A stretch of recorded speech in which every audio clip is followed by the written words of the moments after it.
ਅੰਮ੍ਰਿਤ ਵੇਲੇ ਉੱਠ ਕੇ ਵਾਹਿਗੁਰੂ ਦਾ ਸ਼ੁਕਰਾਨਾ ਕਰਨਾ ਕਿਵੇਂ ਸਾਡੇ ਜੀਵਨ 'ਚ ਚੇਂਜ ਲਿਆ ਸਕਦਾ ਹੈ, ਕਿਵੇਂ ਸਾਡੇ ਜੀਵਨ ਨੂੰ ਬਦਲ ਸਕਦਾ ਹੈ, ਇਹ ਤੁਸੀਂ ਅੱਜ ਦੀ ਇਸ ਕਥਾ ਦੇ ਵਿੱਚ ਸੁਣ ਕੇ ਹੈਰਾਨ ਹੋ ਜਾਓਗੇ। ਪਰਮਾਤਮਾ ਨੇ ਸਾਨੂੰ ਬਹੁਤ ਸਾਰੀਆਂ ਦਾਤਾਂ ਦਿੱਤੀਆਂ ਨੇ, ਸਰੀਰ ਦਿੱਤਾ ਹੈ, ਪਰਿਵਾਰ ਦਿੱਤਾ ਹੈ, ਹੋਰ ਵੀ ਬੜਾ ਕੁਝ ਦਿੱਤਾ ਹੈ, ਪਰ ਕਦੀ ਅਸੀਂ ਇਹਨਾਂ ਚੀਜ਼ਾਂ ਲਈ ਉਸ ਵਾਹਿਗੁਰੂ ਦਾ ਸ਼ੁਕਰਾਨਾ ਨਹੀਂ ਕਰਦੇ, ਸਗੋਂ ਅਸੀਂ ਉਹਨਾਂ ਚੀਜ਼ਾਂ ਲਈ ਸ਼ਿਕਾਇਤਾਂ ਕਰਦੇ ਰਹਿੰਦੇ ਹਾਂ ਜੋ ਸਾਨੂੰ ਉਸ ਵਾਹਿਗੁਰੂ ਦੇ ਵੱਲੋਂ ਨਹੀਂ ਮਿਲੀਆਂ। ਅੱਜ ਅਸੀਂ ਸ਼ੁਕਰਾਨੇ ਦੀ ਤਾਕਤ ਨੂੰ ਸਮਝਾਂਗੇ। ਇੱਕ ਛੋਟੀ ਜੀ ਗਾਥਾ ਤੋਂ ਸ਼ੁਰੂ ਕਰਦੇ ਹਾਂ। ਜਿਵੇਂ ਕਹਿੰਦੇ, ਇੱਕ ਵਾਰੀ ਇੱਕ ਫਕੀਰ ਦੇ ਕੋਲ ਨਾ ਇੱਕ ਨੌਜਵਾਨ ਆਇਆ ਤੇ ਆ ਕੇ ਕਹਿਣ ਲੱਗਾ, ਫਕੀਰ ਜੀ ਮੈਂ ਨਾ ਬਹੁਤ ਜ਼ਿਆਦਾ ਗਰੀਬ ਹਾਂ, ਮੈਨੂੰ ਉਸ ਵਾਹਿਗੁਰੂ ਨੇ ਕੁਝ ਨਹੀਂ ਦਿੱਤਾ। ਮੈਂ ਆਲੇ ਦੁਆਲੇ ਵੇਖਦਾ ਲੋਕਾਂ ਨੂੰ ਵੱਡੇ ਵੱਡੇ ਮਹਿਲ ਦਿੱਤੇ ਨੇ, ਵੱਡੇ ਵੱਡੇ ਘਰ ਦਿੱਤੇ ਨੇ, ਜ਼ਮੀਨਾਂ ਦਿੱਤੀਆਂ ਨੇ, ਜਾਇਦਾਦਾਂ ਦਿੱਤੀਆਂ ਨੇ, ਪਰ ਮੈਨੂੰ ਉਸ ਵਾਹਿਗੁਰੂ ਨੇ ਕੁਝ ਵੀ ਨਹੀਂ ਦਿੱਤਾ। ਇਸ ਕਰਕੇ ਮੈਂ ਬਹੁਤ ਗਰੀਬ ਹਾਂ ਤੇ ਤੁਸੀਂ ਕਿਰਪਾ ਕਰੋ ਮੇਰੀ ਗਰੀਬੀ ਕੱਟੀ ਜਾਏ, ਕਿਉਂਕਿ ਮੈਂ ਦਿਨ ਰਾਤ ਉਸ ਪਰਮਾਤਮਾ ਨਾਲ ਸ਼ਿਕਵੇ ਕਰਦਾ ਰਹਿਣਾ, ਸ਼ਿਕਾਇਤਾਂ ਕਰਦਾ ਰਹਿਣਾ। ਤੇ ਉਹ ਫਕੀਰ ਜੀ ਕਹਿਣ ਲੱਗੇ ਵੀ ਤੁਸੀਂ ਮੈਨੂੰ 2 ਜਾਂ 3 ਦਿਨ ਬਾਅਦ ਆ ਕੇ ਮਿਲਿਓ, ਜਿਹੜਾ ਇਲਾਕੇ ਦਾ ਰਾਜਾ ਹੈ ਮੈਂ ਉਹਦੇ ਨਾਲ ਗੱਲ ਕਰਾਂਗਾ। 2-3 ਦਿਨ ਬਾਅਦ ਉਹ ਲੜਕਾ ਫਿਰ ਆਇਆ ਤੇ ਫਕੀਰ ਜੀ ਕਹਿਣ ਲੱਗੇ ਮੈਂ ਰਾਜੇ ਨਾਲ ਗੱਲ ਕੀਤੀ ਹੈ ਤੇ ਉਹ ਮੰਨ ਗਏ ਨੇ। ਤੇ ਲੜਕਾ ਕਹਿਣ ਲੱਗਾ ਕਾਹਦੇ ਲਈ ਮੰਨ ਗਏ ਨੇ? ਫਕੀਰ ਕਹਿਣ ਲੱਗਾ ਮੈਂ ਉਹਨਾਂ ਨਾਲ ਤੇਰੀਆਂ ਅੱਖਾਂ ਦੇ ਬਾਰੇ ਗੱਲ ਕਰਕੇ ਆਇਆ। ਇਹ ਜਿਹੜੀਆਂ ਤੇਰੀਆਂ 2 ਅੱਖਾਂ ਨੇ ਇਹ ਅਸੀਂ ਰਾਜੇ ਕੋਲ ਵੇਚ ਦਿਆਂਗੇ ਤੇ ਰਾਜਾ ਸਾਹਿਬ ਕਹਿੰਦੇ ਆ ਵੀ ਜਿੰਨਾ ਵੀ ਉਹ ਨੌਜਵਾਨ ਧਨ ਮੰਗੇਗਾ ਉਹਨੂੰ ਦੇ ਦਿਆਂਗੇ, ਤੇ ਇਸ ਕਰਕੇ ਤੂੰ ਆਪਣੀਆਂ ਅੱਖਾਂ ਵੇਚ ਦੇ, ਤੈਨੂੰ ਇੰਨਾ ਸਾਰਾ ਧਨ ਮਿਲ ਜਾਏਗਾ ਜਿਹਦੇ ਨਾਲ ਤੇਰੀ ਸਾਰੀ ਗਰੀਬੀ ਕੱਟੀ ਜਾਏਗੀ। ਉਹ ਨੌਜਵਾਨ ਉੱਠ ਕੇ ਖੜਾ ਹੋ ਗਿਆ, ਕਹਿੰਦਾ ਫਕੀਰ ਜੀ ਕਿਵੇਂ ਦੀਆਂ ਗੱਲਾਂ ਕਰਦੇ ਹੋ? ਇਹ ਮੈਂ ਆਪਣੀਆਂ ਅੱਖਾਂ ਕਦੇ ਵੀ ਨਹੀਂ ਵੇਚਾਂਗਾ, ਕਿਉਂਕਿ ਇਹਨਾਂ ਨੂੰ ਦੁਬਾਰਾ ਨਹੀਂ ਖਰੀਦਿਆ ਜਾ ਸਕਦਾ। ਫਕੀਰ ਜੀ ਕਹਿਣ ਲੱਗੇ ਗੱਲ ਤੇ ਸੁਣੋ। ਨੌਜਵਾਨ ਨੂੰ ਫਿਰ ਪਿਆਰ ਨਾਲ ਬਿਠਾਇਆ, ਕਹਿੰਦੇ ਤੇਰੀਆਂ ਅੱਖਾਂ ਕਿੰਨੀਆਂ ਕੀਮਤੀ ਨੇ? ਨੌਜਵਾਨ ਕਹਿਣ ਲੱਗਾ ਜੇ ਮੈਨੂੰ ਸਾਰੀ ਦੁਨੀਆ ਦੀ ਵੀ ਦੌਲਤ ਮਿਲਦੀ ਹੋਵੇ ਨਾ ਤੇ ਉਹਦੇ ਬਦਲੇ ਮੈਂ ਆਪਣੀਆਂ ਅੱਖਾਂ ਫਿਰ ਵੀ ਨਹੀਂ ਦਿਆਂਗਾ। ਤੇ ਫਕੀਰ ਜੀ ਕਹਿਣ ਲੱਗੇ ਨੌਜਵਾਨ ਤੂੰ ਦੱਸ ਫਿਰ ਤੂੰ ਗਰੀਬ ਕਿੱਧਰੋਂ ਹੈ? ਤੈਨੂੰ ਰੱਬ ਨੇ ਏਡੀਆਂ ਏਡੀਆਂ ਕੀਮਤੀ ਦਾਤਾਂ ਦਿੱਤੀਆਂ ਨੇ, ਹਜੇ ਤੇ ਅਸੀਂ ਅੱਖਾਂ ਦੀ ਹੋਈ ਗੱਲ ਕੀਤੀ ਹੈ ਤੇ ਤੂੰ ਆਪਣੀ ਜ਼ੁਬਾਨ ਤੋਂ ਕਹਿ ਰਿਹਾ ਕਿ ਅੱਖਾਂ ਦਾ ਇੰਨਾ ਜ਼ਿਆਦਾ ਮੁੱਲ ਹੈ ਜਿਹਦੇ ਬਦਲੇ 'ਚ ਜੇ ਪੂਰੀ ਦੁਨੀਆ ਦੀ ਦੌਲਤ ਵੀ ਮਿਲਦੀ ਹੋਵੇ ਤੇ ਮੈਂ ਅੱਖਾਂ ਆਪਣੀਆਂ ਨਹੀਂ ਵੇਚ ਸਕਦਾ, ਨਹੀਂ ਦੇ ਸਕਦਾ। ਤੇ ਫਿਰ ਜਿਹੜੇ ਬਾਕੀ ਸਰੀਰ ਦੇ ਅੰਗਾਂ ਦੀ ਵੀ ਆਪਾਂ ਗੱਲ ਕਰ ਲਈਏ, ਤੈਨੂੰ ਹੱਥ ਦਿੱਤੇ ਨੇ, ਪੈਰ ਦਿੱਤੇ ਨੇ, ਜ਼ੁਬਾਨ ਦਿੱਤੀ ਹੈ, ਤੈਨੂੰ ਸੁਣਨ ਦੀ ਤਾਕਤ ਦਿੱਤੀ ਹੈ, ਤੈਨੂੰ ਵਾਹਿਗੁਰੂ ਨੇ ਸੋਚਣ ਸ਼ਕਤੀ ਦਿੱਤੀ ਹੈ, ਦਿਮਾਗ ਦਿੱਤਾ ਹੈ, ਤੇ ਇਹ ਫਿਰ ਸਾਰੇ ਅੰਗ ਇੰਨੇ ਜ਼ਿਆਦਾ ਕੀਮਤੀ ਨੇ ਜੋ ਪੂਰੀ ਦੁਨੀਆ ਦੀ ਦੌਲਤ ਤੋਂ ਵੀ ਕਿਤੇ ਜ਼ਿਆਦਾ ਕੀਮਤੀ ਨੇ, ਜਿਨ੍ਹਾਂ ਦਾ ਕੋਈ ਮੁੱਲ ਨਹੀਂ ਹੋ ਸਕਦਾ। ਤੇ ਫਿਰ ਤੂੰ ਦੱਸ ਤੂੰ ਗਰੀਬ ਕਿੱਧਰੋਂ ਹੈ? ਤੇ ਨੌਜਵਾਨ ਨੇ ਹੱਥ ਜੋੜੇ ਉਸ ਫਕੀਰ ਦੇ ਸਾਹਮਣੇ, ਕਹਿੰਦਾ ਸੱਚ ਹੈ, ਅੱਜ ਮੇਰੀਆਂ ਅੱਖਾਂ ਖੁੱਲ੍ਹ ਗਈਆਂ। ਮੈਂ ਆਪਣੇ ਆਪ ਨੂੰ ਗਰੀਬ ਹੀ ਸਮਝਦਾ ਰਿਹਾ, ਪਰ ਮੈਂ ਗਰੀਬ ਨਹੀਂ, ਪਰਮਾਤਮਾ ਨੇ ਤੇ ਮੈਨੂੰ ਬਹੁਤ ਅਮੀਰ ਪੈਦਾ ਕੀਤਾ।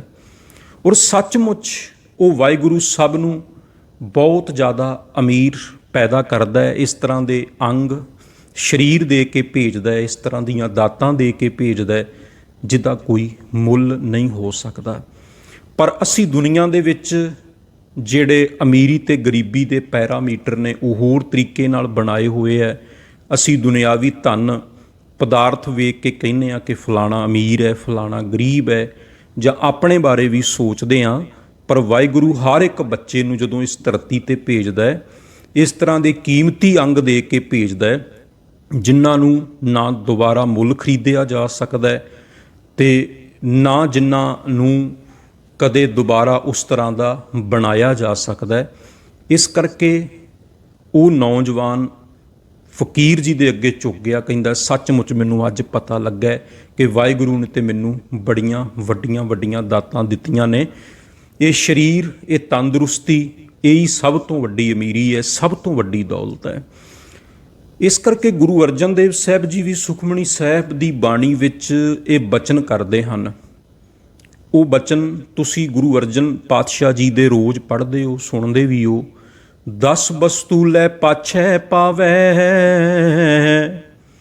ਏਕ ਬਸਤ ਕਾਰਨ ਬਿਖੋਟ ਗਵਾਵੈ। ਏਕ ਪੀ ਨਾ ਦੇ 10 ਪੀਰ ਲੈ, ਤਉ ਮੂੜਾ ਕਉ ਕਹਾਂ ਕਰੇ। ਗੁਰੂ ਅਰਜਨ ਦੇਵ ਪਾਤਸ਼ਾਹ ਫਰਮਾਉਂਦੇ ਨੇ ਕਿ 10 ਵਸਤੂਆਂ ਪ੍ਰਮਾਤਮਾ ਕੋਲੋਂ ਮੰਗੀਆਂ, 10 ਮਿਲ ਗਈਆਂ, ਫਿਰ 11ਵੀਂ ਦੀ ਮੰਗ ਕੀਤੀ, 11ਵੀਂ ਵਸਤੂ ਨਹੀਂ ਮਿਲੀ, ਆਪਣੇ ਕਰਮਾਂ ਕਰਕੇ ਨਹੀਂ ਮਿਲੀ, ਤੇ ਬੰਦਾ ਉਹ 10 ਭੁਲਾ ਕੇ ਜਿਹੜੀਆਂ ਮਿਲੀਆਂ ਸੀ 11ਵੀਂ ਲਈ ਸ਼ਿਕਾਇਤਾਂ ਕਰਨ ਲੱਗ ਪਿਆ ਕਿ ਇਹ ਦਾਤ ਮੈਨੂੰ ਕਿਉਂ ਨਹੀਂ ਮਿਲੀ, ਇਹ ਦਾਤ ਵਾਹਿਗੁਰੂ ਨੇ ਮੈਨੂੰ ਕਿਉਂ ਨਹੀਂ ਦਿੱਤੀ। ਤੇ ਗੁਰੂ ਅਰਜਨ ਦੇਵ ਪਾਤਸ਼ਾਹ ਫਰਮਾਉਂਦੇ ਹਨ ਕਿ ਪਿਆਰਿਓ, ਜੇ 10 ਉਹਨੇ ਦਾਤਾਂ ਦਿੱਤੀਆਂ ਨੇ, ਜੇ ਇੱਕ ਨਹੀਂ ਵੀ ਮਿਲੀ, ਫਿਰ ਵੀ ਉਹਦਾ ਸ਼ੁਕਰਾਨਾ ਕਰਨਾ ਚਾਹੀਦਾ ਹੈ, ਫਿਰ ਵੀ ਉਹਦਾ ਸ਼ੁਕਰ ਕਰਨਾ ਚਾਹੀਦਾ ਹੈ। ਸ਼ਿਕਾਇਤਾਂ ਨਹੀਂ ਕਰਦੇ ਰਹਿਣਾ ਚਾਹੀਦਾ, ਕਿਉਂਕਿ ਦਿਨ ਰਾਤ ਦੀਆਂ ਜਿਹੜੀਆਂ ਸ਼ਿਕਾਇਤਾਂ ਨੇ ਉਹ ਸਾਨੂੰ ਹੋਰ ਜ਼ਿਆਦਾ ਦੁਖੀ ਕਰਦੀਆਂ ਨੇ। ਤੇ ਸ਼ੁਕਰਾਨਾ ਸਾਡੇ ਜੀਵਨ ਦੇ ਵਿੱਚ ਬੜੀ ਵੱਡੀ ਤਬਦੀਲੀ ਲਿਆ ਸਕਦਾ ਹੈ। ਸ਼ੁਕਰਾਨਾ ਕਰਨਾ ਕਿਵੇਂ ਹੈ? ਸਭ ਤੋਂ ਪਹਿਲਾਂ ਜਦੋਂ ਅਸੀਂ ਅੰਮ੍ਰਿਤ ਵੇਲੇ ਉੱਠਦੇ ਹਾਂ, ਇਸ਼ਨਾਨ ਕਰਦੇ ਹਾਂ, ਬੰਦਗੀ 'ਚ ਜੁੜਦੇ ਹਾਂ, ਨਿਤਨੇਮ ਕਰਦੇ ਹਾਂ, ਤੇ ਉਸ ਵੇਲੇ ਸਾਨੂੰ ਨੇਤਰ ਬੰਦ ਕਰਕੇ ਉਸ ਵਾਹਿਗੁਰੂ ਦੇ ਅੱਗੇ ਜਿਹੜੀਆਂ ਵੀ ਦਾਤਾਂ ਸਾਨੂੰ ਮਿਲੀਆਂ ਹਨ ਉਹਨਾਂ ਲਈ ਸ਼ੁਕਰਾਨਾ ਕਰਨਾ ਚਾਹੀਦਾ ਹੈ। ਇੱਕ ਇੱਕ ਚੀਜ਼ ਲਈ ਸ਼ੁਕਰਾਨਾ ਕਰਨਾ ਚਾਹੀਦਾ ਹੈ। ਸਭ ਤੋਂ ਵੱਡਾ ਸ਼ੁਕਰਾਨਾ ਤੇ ਪਹਿਲਾ ਇਹ ਹੁੰਦਾ ਕਿ ਸਾਡੇ ਸਾਹ ਚੱਲ ਰਹੇ ਨੇ, ਅੱਜ ਫਿਰ ਸਾਨੂੰ ਇੱਕ ਨਵਾਂ ਦਿਨ, ਨਵੀਂ ਸਵੇਰ ਮਿਲੀ ਹੈ। ਕਿਉਂਕਿ ਹਰ ਰੋਜ਼ ਇਸ ਧਰਤੀ ਦੇ ਉੱਤੇ 1.5 ਲੱਖ ਤੋਂ ਲੈ ਕੇ 1,60,000 ਤੱਕ ਮਨੁੱਖ ਜਿਹੜੇ ਨੇ, ਉਹ 'ਚ ਬੱਚੇ, ਔਰਤਾਂ ਜੋ ਹਨ, ਉਹ ਜੋ ਹੈ ਚੜ੍ਹਾਈ ਕਰ ਜਾਂਦੇ ਆ, ਕਾਲ ਚਲਾਣਾ ਕਰ ਜਾਂਦੇ ਆ। ਮਤਲਬ 1.5 ਲੱਖ ਦੇ ਲਗਭਗ ਮੌਤ ਜਿਹੜੀ ਹੈ ਉਹ 24 ਘੰਟਿਆਂ 'ਚ ਪੂਰੀ ਧਰਤੀ 'ਤੇ ਮਨੁੱਖਾਂ ਦੀ ਹੁੰਦੀ ਹੈ। ਤੇ ਜਦੋਂ ਅਸੀਂ ਰਾਤ ਸੁੱਤੇ ਹੁੰਦੇ ਹਾਂ, ਸਾਡੇ ਸੁੱਤਿਆਂ 6-7 ਘੰਟਿਆਂ 'ਚ 50 ਤੋਂ 60 ਹਜ਼ਾਰ ਮਨੁੱਖ ਜਿਹੜੇ ਨੇ ਉਸ ਧਰਤੀ ਤੋਂ ਵਿਦਿਆ ਹੋ ਚੁੱਕੇ ਹੁੰਦੇ ਆ। ਤੇ ਜਦੋਂ ਸਾਡੀ ਸਵੇਰੇ ਅੱਖ ਖੁੱਲ੍ਹਦੀ ਹੈ, ਅੰਮ੍ਰਿਤ ਵੇਲਾ ਹੁੰਦਾ ਹੈ, ਤੇ ਸਾਨੂੰ ਸਭ ਤੋਂ ਪਹਿਲਾਂ ਇਸ ਚੀਜ਼ ਦਾ ਹੀ ਸ਼ੁਕਰਾਨਾ ਕਰਨਾ ਚਾਹੀਦਾ ਹੈ ਕਿ ਸਾਨੂੰ ਹੋਰ ਸਾਹ ਮਿਲ ਗਏ, ਸਾਨੂੰ ਅੱਜ ਨਵਾਂ ਦਿਨ ਮਿਲ ਗਿਆ, ਅੱਜ ਫਿਰ ਸਾਨੂੰ ਵਾਹਿਗੁਰੂ ਨੇ ਇੱਕ ਨਵੇਂ ਦਿਨ ਦੀ ਦਾਤ ਦਿੱਤੀ ਹੈ। ਇੱਥੇ ਹਰ ਸੈਕਿੰਡ ਦੇ ਵਿੱਚ 2 ਮਨੁੱਖ ਇਸ ਧਰਤੀ ਦੇ ਉੱਤੋਂ ਜਾ ਰਹੇ ਨੇ, ਤੇ ਸਾਨੂੰ ਵਾਹਿਗੁਰੂ ਹੋਰ ਧਰਤੀ 'ਤੇ ਰਹਿਣ ਦਾ ਹਾਲੇ ਮੌਕਾ ਦੇ ਰਿਹਾ। ਸਭ ਤੋਂ ਵੱਡਾ ਤੇ ਸ਼ੁਕਰ ਇਸੇ ਗੱਲ ਦਾ ਹੀ ਹੈ। ਫਿਰ ਉਸ ਤੋਂ ਬਾਅਦ ਜਿਹੜਾ ਸਾਡਾ ਸਰੀਰ ਹੈ, ਜਿਵੇਂ ਅਸੀਂ ਹੁਣੇ ਹੀ ਗੱਲ ਕਰਕੇ ਹਟੇ ਹਾਂ ਕਿ ਸਰੀਰ ਦੇ ਅੰਗ ਕਿੰਨੇ ਕੀਮਤੀ ਹਨ, ਸਾਨੂੰ ਇਸ ਸਰੀਰ ਲਈ ਵੀ ਪ੍ਰਮਾਤਮਾ ਦਾ ਸ਼ੁਕਰ ਕਰਨਾ ਚਾਹੀਦਾ। ਭਈ ਪ੍ਰਾਪਤ ਮਾਨੁਖ ਦੇ ਹੁਰੀਆ, ਗੋਬਿੰਦ ਮਿਲਣ ਕੀ ਇਹ ਤੇਰੀ ਬਰੀਆ। 1,84 ਭਰਮ ਤਿਆਂ ਦੁਲੱਭ ਜਨਮ ਅਬ ਪਾਏ ਹੋਏ, ਨਾਨਕ ਨਾਮ ਸੰਭਾਲ ਤੂੰ 100 ਦਿਨ ਨੇੜਾ ਆਏ ਹੋਏ। ਸਭ ਤੋਂ ਕੀਮਤੀ ਇਹ ਮਨੁੱਖਾ ਸਰੀਰ, ਤੇ ਇਹਦੇ ਕੱਲੇ ਕੱਲੇ ਅੰਗ ਲਈ ਉਸ ਵਾਹਿਗੁਰੂ ਦਾ ਸ਼ੁਕਰ ਕਰੀਏ, ਕਿਉਂਕਿ ਸਭ ਤੋਂ ਵੱਡੀ ਜਿਹੜੀ ਦੌਲਤ ਹੈ ਨਾ, ਉਹ ਸਾਡੀ ਹੈਲਥ ਹੈ, ਸਾਡਾ ਸਰੀਰ ਹੈ, ਸਾਡੀ ਤੰਦਰੁਸਤੀ ਹੈ। ਕਿਉਂਕਿ ਹਾਲੇ ਤਾਂ ਸਾਨੂੰ ਪਤਾ ਨਹੀਂ ਹੈ ਸਰੀਰ ਬਾਰੇ। ਜਦੋਂ ਕਿਤੇ ਕਿਸੇ ਅੰਗ 'ਤੇ ਚੋਟ ਲੱਗ ਜਾਂਦੀ ਹੈ ਜਾਂ ਕਿਸੇ ਅੰਗ ਵਿੱਚ ਦਰਦ ਹੋਣ ਲੱਗ ਜਾਂਦਾ ਹੈ, ਕੋਈ ਨੁਕਸ ਪੈ ਜਾਂਦਾ ਹੈ, ਤੇ ਫਿਰ ਸਾਨੂੰ ਉਹਦੀ ਕਦਰ ਦਾ ਪਤਾ ਲੱਗਦਾ ਹੈ।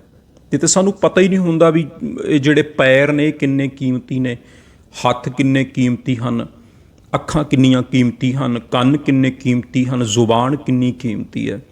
ਤੇ ਜਦੋਂ ਕਿਤੇ ਇਹਨਾਂ ਅੰਗਾਂ ਦੇ ਵਿੱਚ ਨੁਕਸ ਪੈ ਜਾਏ ਨਾ, ਮੰਨ ਲਓ ਪੈਰ 'ਤੇ ਕੋਈ ਚੋਟ ਲੱਗ ਜੇ, ਹੱਥ 'ਤੇ ਕੋਈ ਸੱਟ ਲੱਗ ਜੇ, ਤੇ ਫਿਰ ਪਤਾ ਲੱਗਦਾ ਬਈ ਸਰੀਰ ਦੇ ਅੰਗਾਂ ਦੀ ਕੀ ਵੈਲਿਊ ਹੈ। ਅਸੀਂ ਜਿੰਨਾ ਵੀ ਧਨ ਆਪਣੀ ਜ਼ਿੰਦਗੀ ਵਿੱਚ ਕਮਾਇਆ ਹੋਵੇ, ਉਹ ਪੂਰਾ ਧਨ ਦੇ ਕੇ ਸਰੀਰ ਦਾ ਇੱਕ ਅੰਗ ਜੋ ਸਾਨੂੰ ਵਾਹਿਗੁਰੂ ਵੱਲੋਂ ਕੁਦਰਤੀ ਨੈਚੁਰਲੀ ਜਿਵੇਂ ਦਾ ਮਿਲਿਆ ਸੀ, ਉਸ ਤਰ੍ਹਾਂ ਦਾ ਦੁਬਾਰਾ ਅਸੀਂ ਨਹੀਂ ਲੈ ਸਕਦੇ। ਵੈਸੇ ਵੀ ਜਿਹੜੀਆਂ ਦਾਤਾਂ ਪ੍ਰਮਾਤਮਾ ਵੱਲੋਂ ਸਾਨੂੰ ਬਿਨਾਂ ਕੋਸ਼ਿਸ਼ ਤੋਂ ਮਿਲ ਗਈਆਂ ਨੇ, ਕੁਦਰਤੀ ਮਿਲ ਗਈਆਂ ਨੇ, ਉਹ ਉਸੇ ਤਰ੍ਹਾਂ ਦੀਆਂ ਦੁਬਾਰਾ ਖਰੀਦੀਆਂ ਨਹੀਂ ਜਾ ਸਕਦੀਆਂ ਜਿਵੇਂ ਦੀਆਂ ਵਾਹਿਗੁਰੂ ਨੇ ਦਿੱਤੀਆਂ ਨੇ। ਸਭ ਤੋਂ ਪਹਿਲਾਂ ਤੇ ਸਰੀਰ ਲਈ ਧੰਨਵਾਦ ਕਰੀਏ ਕਿ ਉਹਨੇ ਸਾਨੂੰ ਸਰੀਰ ਦਿੱਤਾ, ਇੱਕ ਨਵਾਂ ਦਿਨ ਦਿੱਤਾ, ਉਹਨੇ ਸਾਨੂੰ ਰੌਸ਼ਨੀ ਦਿੱਤੀ, ਸੂਰਜ ਦਿੱਤਾ ਪ੍ਰਕਾਸ਼ ਦੇ ਲਈ, ਜਿਹਦੇ ਲਈ ਸਾਨੂੰ ਕੋਈ ਬਿੱਲ ਨਹੀਂ ਅਦਾ ਕਰਨਾ ਪੈਂਦਾ। ਉਹਨੇ ਹਵਾ ਦਿੱਤੀ ਜਿਹੜੀ ਸਭ ਲਈ ਬਰਾਬਰ ਹੈ। ਉਹਨੇ ਸਾਨੂੰ ਧਰਤੀ 'ਤੇ ਰਹਿਣ ਦਾ ਮੌਕਾ ਦਿੱਤਾ, ਇਹਦੇ ਲਈ ਸ਼ੁਕਰ ਕਰੀਏ।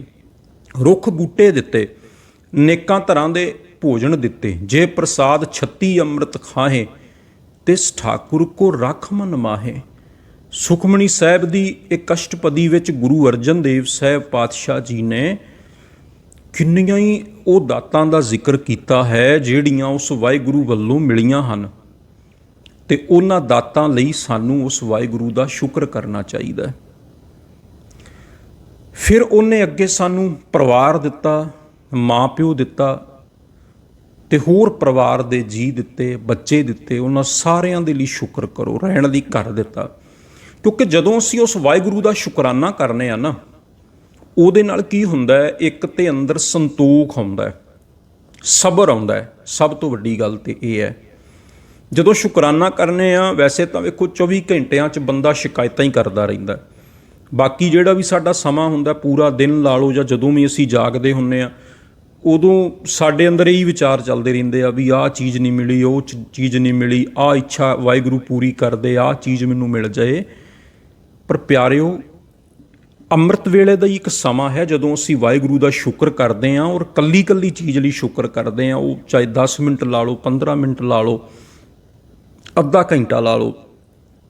ਇਹ ਉਹੀ ਸਮਾਂ ਹੈ ਜਦੋਂ ਅਸੀਂ ਠਹਿਰ ਕੇ ਵੇਖਦੇ ਹਾਂ ਬਈ ਵਾਹਿਗੁਰੂ ਨੇ ਮੈਨੂੰ ਦਿੱਤਾ ਕੀ ਹੈ। ਨਹੀਂ ਤਾਂ ਬਾਕੀ ਤਾਂ ਸਾਰਾ ਸਮਾਂ ਬੰਦੇ ਦਾ ਸ਼ਿਕਾਇਤਾਂ 'ਚ ਹੀ ਲੰਘਦਾ, ਇੱਛਾਵਾਂ 'ਚ ਹੀ ਲੰਘਦਾ ਵੀ ਉਹ ਵੀ ਚੀਜ਼ ਮਿਲ ਜਾਏ, ਉਹ ਵੀ ਚੀਜ਼ ਮਿਲ ਜਾਏ। ਤੇ ਇੱਕ ਇਹ ਥੋੜ੍ਹਾ ਜਿਹਾ ਸਮਾਂ ਹੀ ਹੁੰਦਾ ਜਦੋਂ ਵਾਹਿਗੁਰੂ ਦਾ ਸ਼ੁਕਰਾਨਾ ਕੀਤਾ ਜਾ ਸਕਦਾ ਹੈ। ਸ਼ੁਕਰਾਨਾ ਕਰਨ ਨਾਲ ਅੰਦਰ ਸਬਰ ਆਉਂਦਾ ਹੈ, ਸੰਤੋਖ ਆਉਂਦਾ ਹੈ। ਸ਼ੁਕਰਾਨਾ ਕਰਨ ਦੇ ਨਾਲ ਹੰਕਾਰ ਵੀ ਟੁੱਟਦਾ ਹੈ। ਖਿਆਲ ਆਉਂਦਾ ਵੀ ਇਹ ਮੇਰੇ ਕਰਕੇ ਕੁਝ ਨਹੀਂ, ਸਭ ਕੁਝ ਵਾਹਿਗੁਰੂ ਦਾ ਹੈ। ਕਬੀਰ ਮੇਰਾ ਮੁਝ ਮੈਂ ਕਿਛ ਨਹੀਂ, ਜੋ ਕਿਛ ਹੈ ਸੋ ਤੇਰਾ, ਤੇਰਾ ਤੁਝ ਕੋ ਸੌਂਪਤੇ, ਕਿਆ ਲਾਗੈ ਮੇਰਾ। ਜਿਵੇਂ ਕਬੀਰ ਸਾਹਿਬ ਜੀ ਨੇ ਆਪਣੀ ਬਾਣੀ 'ਚ ਬਖਸ਼ਿਸ਼ ਕੀਤੀ ਹੈ, ਭਗਤ ਕਬੀਰ ਸਾਹਿਬ ਜੀ ਕਹਿੰਦੇ ਆ ਕਿ ਮੇਰਾ ਕੁਝ ਵੀ ਨਹੀਂ, ਸਭ ਕੁਝ ਪਰਮਾਤਮਾ ਦਾ ਹੈ। ਸਾਰੀਆਂ ਦਾਤਾਂ ਉਸੇ ਦੀਆਂ ਨੇ। ਦੱਦਾ ਦਾਤਾ ਏਕ ਹੈ, ਸਭ ਕੋ ਦੇਵਨਹਾਰ, ਦਿੰਦੇ ਟੋਟ ਨਾ ਆਵਈ, ਅਗਣਤ ਭਰੇ ਭੰਡਾਰ। ਸਾਰੀਆਂ ਦਾਤਾਂ ਉਸੇ ਵਾਹਿਗੁਰੂ ਦੀਆਂ ਹੀ ਦਿੱਤੀਆਂ ਹੋਈਆਂ ਨੇ। ਸੋ ਜਦੋਂ ਅਸੀਂ ਸਵੇਰੇ ਸ਼ੁਕਰਾਨਾ ਕਰ ਲੈਂਦੇ ਹਾਂ, ਫਿਰ ਸਾਰਾ ਦਿਨ ਚੜ੍ਹਦੀ ਕਲਾ 'ਚ ਨਿਕਲਦਾ ਹੈ, ਕਿਉਂਕਿ ਸਾਡੇ ਵਿਚਾਰ ਬਦਲਣ ਲੱਗ ਪੈਂਦੇ ਨੇ, ਔਰ ਉਹਦੇ ਨਾਲ ਸਾਰਾ ਦਿਨ ਚੜ੍ਹਦੀ ਕਲਾ 'ਚ ਰਹਿਣ ਦੀ ਆਦਤ ਵੀ ਬਣਦੀ ਹੈ। ਤੁਸੀਂ ਜਿੰਨਾ ਜ਼ਿਆਦਾ ਇੱਛਾਵਾਂ ਧਾਰਨ ਕਰੋਗੇ, ਜਿੰਨਾ ਜ਼ਿਆਦਾ ਸ਼ਿਕਵੇ ਕਰੋਗੇ, ਸ਼ਿਕਾਇਤਾਂ ਕਰੋਗੇ, ਵਾਹਿਗੁਰੂ ਨੂੰ ਲਾਂਭੇ ਦਿੰਦੇ ਰਹੋਗੇ, ਤੇ ਉਨਾ ਜ਼ਿਆਦਾ ਤੁਸੀਂ ਦੁਖੀ ਹੋਵੋਗੇ, ਪਰੇਸ਼ਾਨ ਹੋਵੋਗੇ।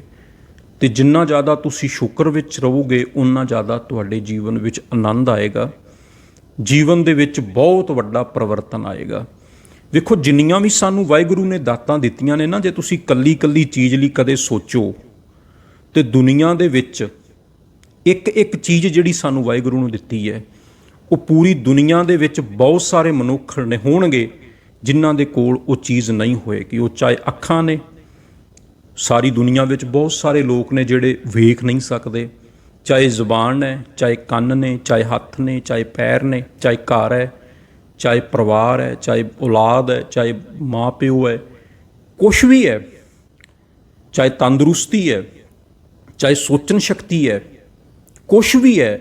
ਜਿੰਨਾ ਵੀ ਜੋ ਕੁਛ ਵੀ ਤੁਹਾਡੇ ਕੋਲ ਹੈ, ਉਹ ਪੂਰੀ ਦੁਨੀਆ ਦੇ ਵਿੱਚ ਹਜ਼ਾਰਾਂ ਲੱਖਾਂ ਦੀ ਗਿਣਤੀ ਵਿੱਚ ਉਹ ਲੋਕ ਹੋਣਗੇ ਜਿਨ੍ਹਾਂ ਦੇ ਕੋਲ ਉਹ ਚੀਜ਼ ਨਹੀਂ ਹੋਏਗੀ, ਜਿਨ੍ਹਾਂ ਦਾ ਇਹ ਸੁਪਨਾ ਹੋਏਗਾ ਇਸ ਚੀਜ਼ ਨੂੰ ਪ੍ਰਾਪਤ ਕਰਨਾ, ਜਿਨ੍ਹਾਂ ਦੇ ਅੰਦਰ ਇਹ ਇੱਛਾ ਹੋਏਗੀ ਔਰ ਦਿਨ ਰਾਤ ਉਹ ਵਾਹਿਗੁਰੂ ਅੱਗੇ ਅਰਦਾਸਾਂ ਕਰਦੇ ਹੋਣਗੇ ਵੀ ਇਹ ਦਾਤ ਵਾਹਿਗੁਰੂ ਸਾਨੂੰ ਵੀ ਦੇਵੇ।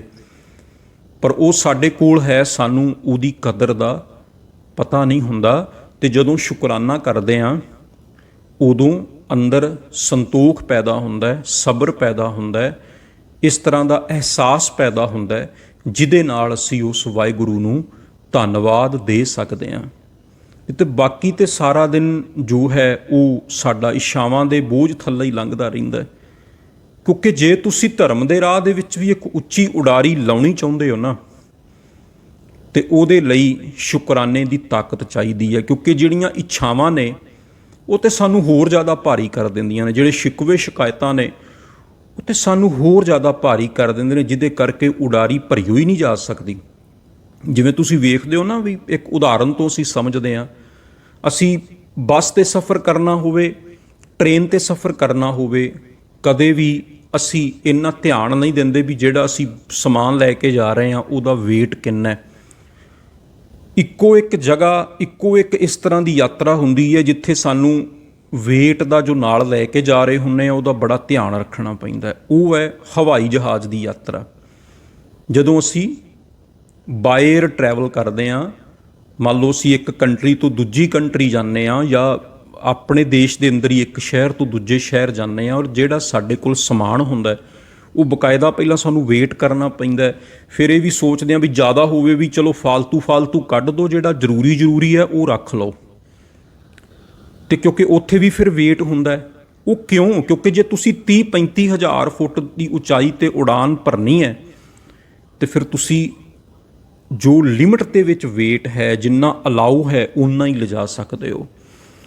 ਇਸੇ ਤਰ੍ਹਾਂ ਹੀ ਧਰਮ ਦੇ ਮਾਰਗ ਦੇ ਉੱਤੇ ਜੇ ਤੁਸੀਂ ਉੱਚੀ ਉਡਾਨ ਭਰਨੀ ਚਾਹੁੰਦੇ ਹੋ, ਫਿਰ ਸ਼ਿਕਾਇਤਾਂ ਦਾ ਬੋਝ, ਫਿਰ ਸ਼ਿਕਵਿਆਂ ਦਾ ਬੋਝ, ਫਿਰ ਵਕਾਰਾਂ ਦਾ ਬੋਝ ਜੋ ਹੈ ਉਹ ਸਾਨੂੰ ਉਤਾਰਨਾ ਪਏਗਾ, ਲਾਉਣਾ ਪਏਗਾ, ਕਿਉਂਕਿ ਇਹ ਕਦੇ ਵੀ ਸਾਨੂੰ ਉੱਚੀ ਉਡਾਨ ਨਹੀਂ ਭਰਨ ਦੇਣਗੇ।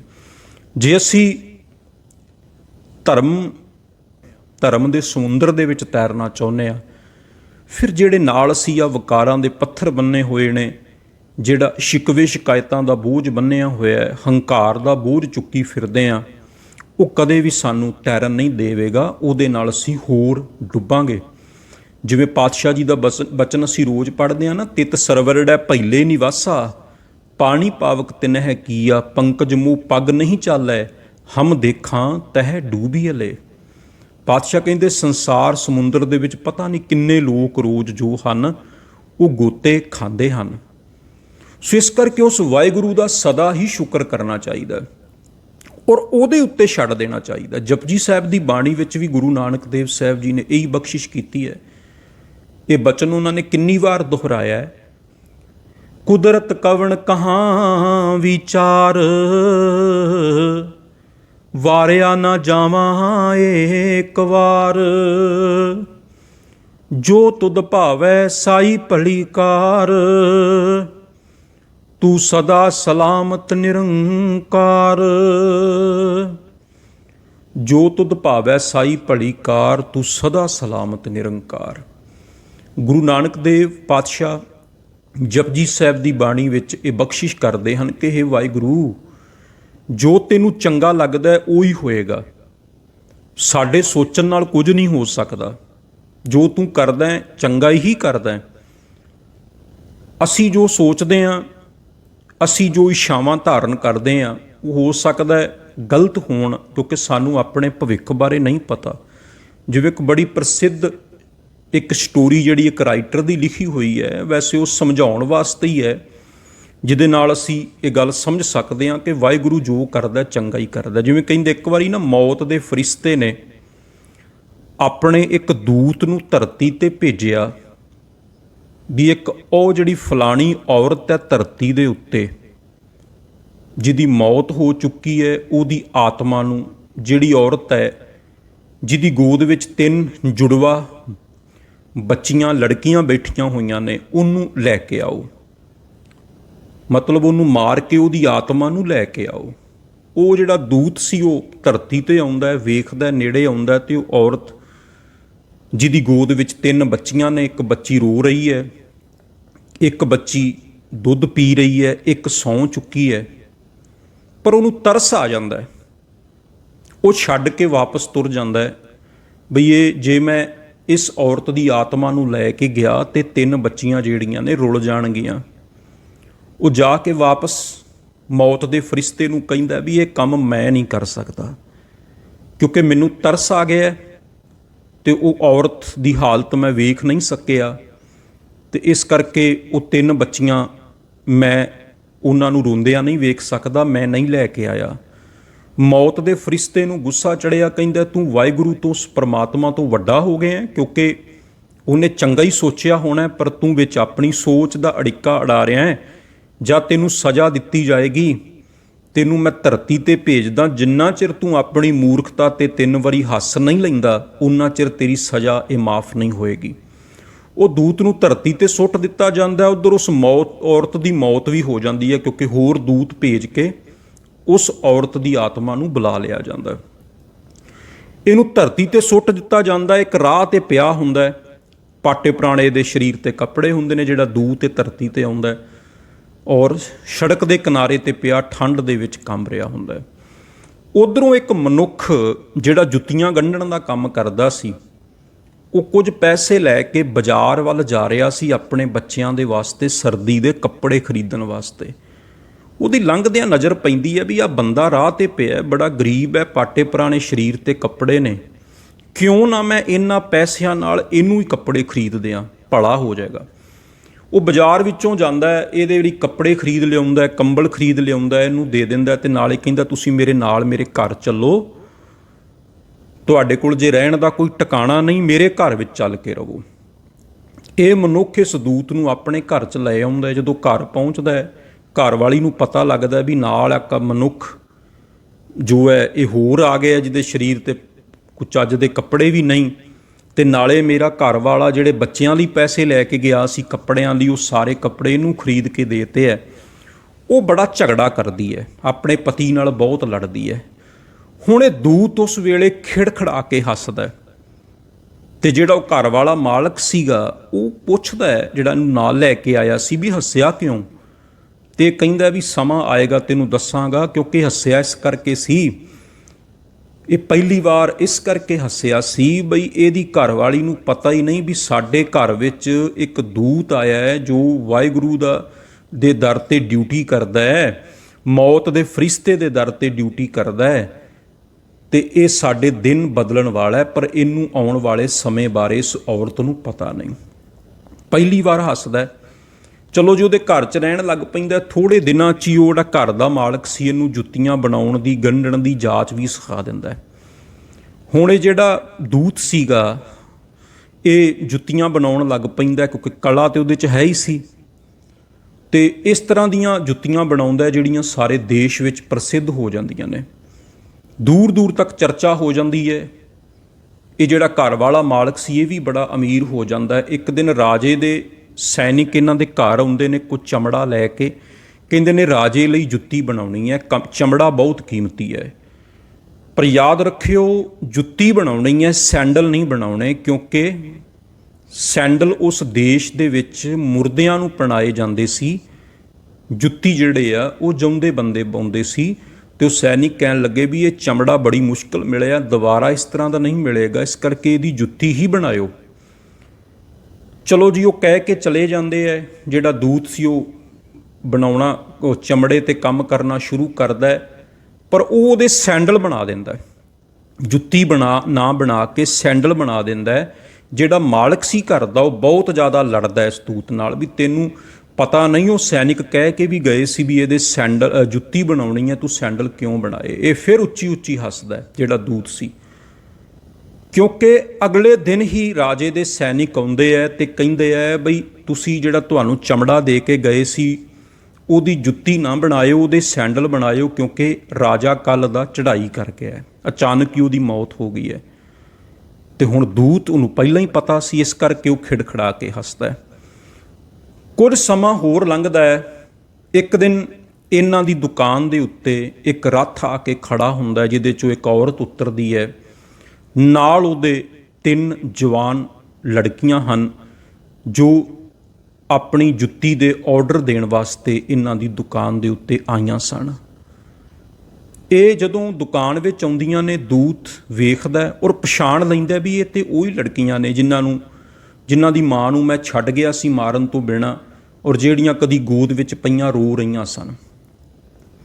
ਉਹ ਔਰਤ ਜਿਹੜੀ ਨਾਲ ਆਈ ਸੀ ਉਹ ਕਹਿੰਦੀ ਹੈ ਵੀ ਇਹਨਾਂ ਲੜਕੀਆਂ ਦੀ ਸ਼ਾਦੀ ਹੈ, ਇਸ ਕਰਕੇ ਇਹਨਾਂ ਦੀਆਂ ਜੁੱਤੀਆਂ ਦੇ ਆਰਡਰ ਦੇਣ ਵਾਸਤੇ ਅਸੀਂ ਆਈਆਂ। ਤੇ ਦੂਤ ਪੁੱਛਦਾ ਵੀ ਇਹ ਲੜਕੀਆਂ ਕੌਣ ਨੇ। ਉਹ ਔਰਤ ਦੱਸਦੀ ਹੈ ਵੀ ਇਹਨਾਂ ਦਾ ਘਰ ਸਾਡੇ ਮਹਿਲ ਦੇ ਨੇੜੇ ਹੀ ਹੈ, ਕਿਉਂਕਿ ਔਰਤ ਉਹ ਬਹੁਤ ਜ਼ਿਆਦਾ ਅਮੀਰ ਸੀ। ਉਹ ਦੱਸਦੀ ਹੈ ਵੀ ਇਹਨਾਂ ਦਾ ਘਰ ਸਾਡੇ ਮਹਿਲ ਦੇ ਨੇੜੇ ਹੀ ਸੀ, ਪਰ ਇਹ ਬਹੁਤ ਗਰੀਬ ਘਰ ਵਿੱਚ ਪੈਦਾ ਹੋਈਆਂ ਸਨ। ਇਹਨਾਂ ਦੀ ਮਾਂ ਇਹਨਾਂ ਨੂੰ ਛੋਟੇ ਹੁੰਦਿਆਂ ਹੀ ਛੱਡ ਕੇ ਇਸ ਦੁਨੀਆ ਤੋਂ ਚਲੀ ਗਈ ਸੀ। ਫਿਰ ਇੱਕ ਦਿਨ ਮੈਂ ਇਹਨਾਂ ਦੇ ਘਰ ਦੇ ਕੋਲੋਂ ਲੰਘ ਰਹੀ ਸੀ ਔਰ ਵੇਖ ਕੇ ਇਹਨਾਂ ਬੱਚੀਆਂ ਤੇ ਮੈਨੂੰ ਤਰਸ ਆ ਗਿਆ। ਮੈਂ ਤਿੰਨਾਂ ਨੂੰ ਗੋਦ ਲੈ ਲਿਆ, ਇਹਨਾਂ ਨੂੰ ਪੜ੍ਹਾਇਆ ਲਿਖਾਇਆ, ਇਹਨਾਂ ਦੀ ਪਾਲਣਾ ਕੀਤੀ। ਅੱਜ ਇਹਨਾਂ ਦੀ ਬਹੁਤ ਵੱਡੇ ਘਰਾਂ ਦੇ ਵਿੱਚ ਸ਼ਾਦੀ ਹੋ ਰਹੀ ਹੈ। ਦੂਤ ਫਿਰ ਤੀਜੀ ਵਾਰ ਹੱਸਦਾ ਹੈ ਆਪਣੀ ਮੂਰਖਤਾ ਤੇ ਕਿ ਮੈਂ ਤੇ ਸੋਚਦਾ ਸੀ ਵੀ ਜੇ ਇਹਨਾਂ ਦੀ ਮਾਂ ਨੂੰ ਮੈਂ ਮਾਰ ਕੇ ਚਲਿਆ ਗਿਆ ਤੇ ਬੱਚੀਆਂ ਰੁਲ ਜਾਣਗੀਆਂ, ਪਰ ਮੈਨੂੰ ਨਹੀਂ ਸੀ ਪਤਾ ਵੀ ਉਹ ਵਾਹਿਗੁਰੂ ਜੋ ਕਰ ਰਿਹਾ ਚੰਗਾ ਹੀ ਕਰ ਰਿਹਾ ਹੈ। ਜੇ ਇਹਨਾਂ ਦੀ ਮਾਤਾ ਜਿਉਂਦੀ ਹੁੰਦੀ ਤੇ ਸ਼ਾਇਦ ਇਹਨਾਂ ਦਾ ਵਿਆਹ ਅੱਜ ਗਰੀਬ ਘਰਾਂ ਦੇ ਵਿੱਚ ਹੀ ਹੁੰਦਾ। ਇਹਨਾਂ ਦੀ ਮਾਂ ਦੇ ਚਲੇ ਜਾਣ ਕਰਕੇ ਇਹਨਾਂ ਦੀ ਪਾਲਣਾ ਇਸ ਅਮੀਰ ਔਰਤ ਨੇ ਕੀਤੀ ਔਰ ਅੱਜ ਇਹਨਾਂ ਦੀ ਸ਼ਾਦੀ ਬਹੁਤ ਵੱਡੇ ਘਰਾਂ ਦੇ ਵਿੱਚ ਹੋ ਰਹੀ ਹੈ। ਸੋ ਇਹ ਦੂਤ 3 ਵਾਰ ਹੱਸਿਆ ਔਰ ਆਪਣੀ ਸਜ਼ਾ ਇਹਨੇ ਪੂਰੀ ਕੀਤੀ। ਇਸ ਕਹਾਣੀ ਤੋਂ, ਇਸ ਗਾਥਾ ਤੋਂ ਇਹ ਸਿੱਖਣ ਵਾਸਤੇ ਮਿਲਦਾ ਹੈ ਕਿ ਵਾਹਿਗੁਰੂ ਦੇ ਇਰਾਦਿਆਂ ਨੂੰ ਅਸੀਂ ਕਦੇ ਵੀ ਨਹੀਂ ਸਮਝ ਪਾਉਂਦੇ।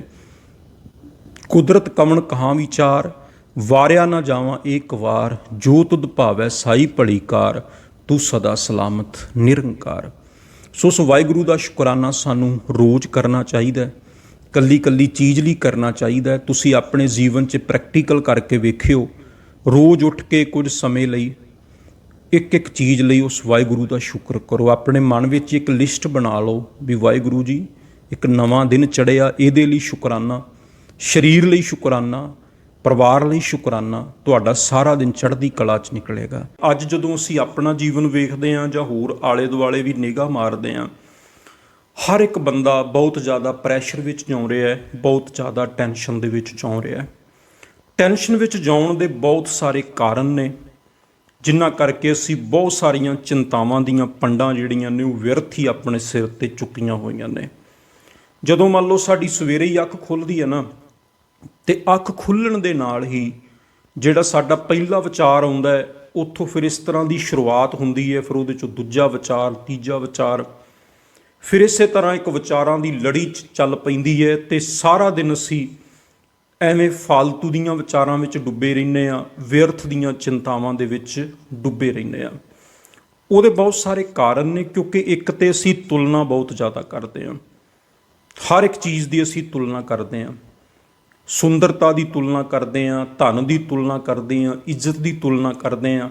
ਹਾਲਾਂਕਿ ਮੰਨ ਲਓ ਭਾਵੇਂ ਰੱਬ ਦਾ ਦਿੱਤਾ ਬੰਦੇ ਕੋਲ ਬਹੁਤ ਕੁਝ ਹੋਵੇ, ਪਰ ਜਦੋਂ ਤੁਲਨਾ ਕਰਨ ਲੱਗ ਜਾਂਦਾ ਨਾ, ਜਦੋਂ ਆਪਣੇ ਤੋਂ ਜ਼ਿਆਦਾ ਕਿਸੇ ਕੋਲ ਵੇਖਦਾ ਤੇ ਉਹ ਦੁਖੀ ਹੋ ਜਾਂਦਾ, ਕਿਉਂਕਿ ਉਹਨੂੰ ਲੱਗਣ ਲੱਗ ਪੈਂਦਾ ਕਿ ਮੈਨੂੰ ਰੱਬ ਨੇ ਕੁਝ ਵੀ ਨਹੀਂ ਦਿੱਤਾ।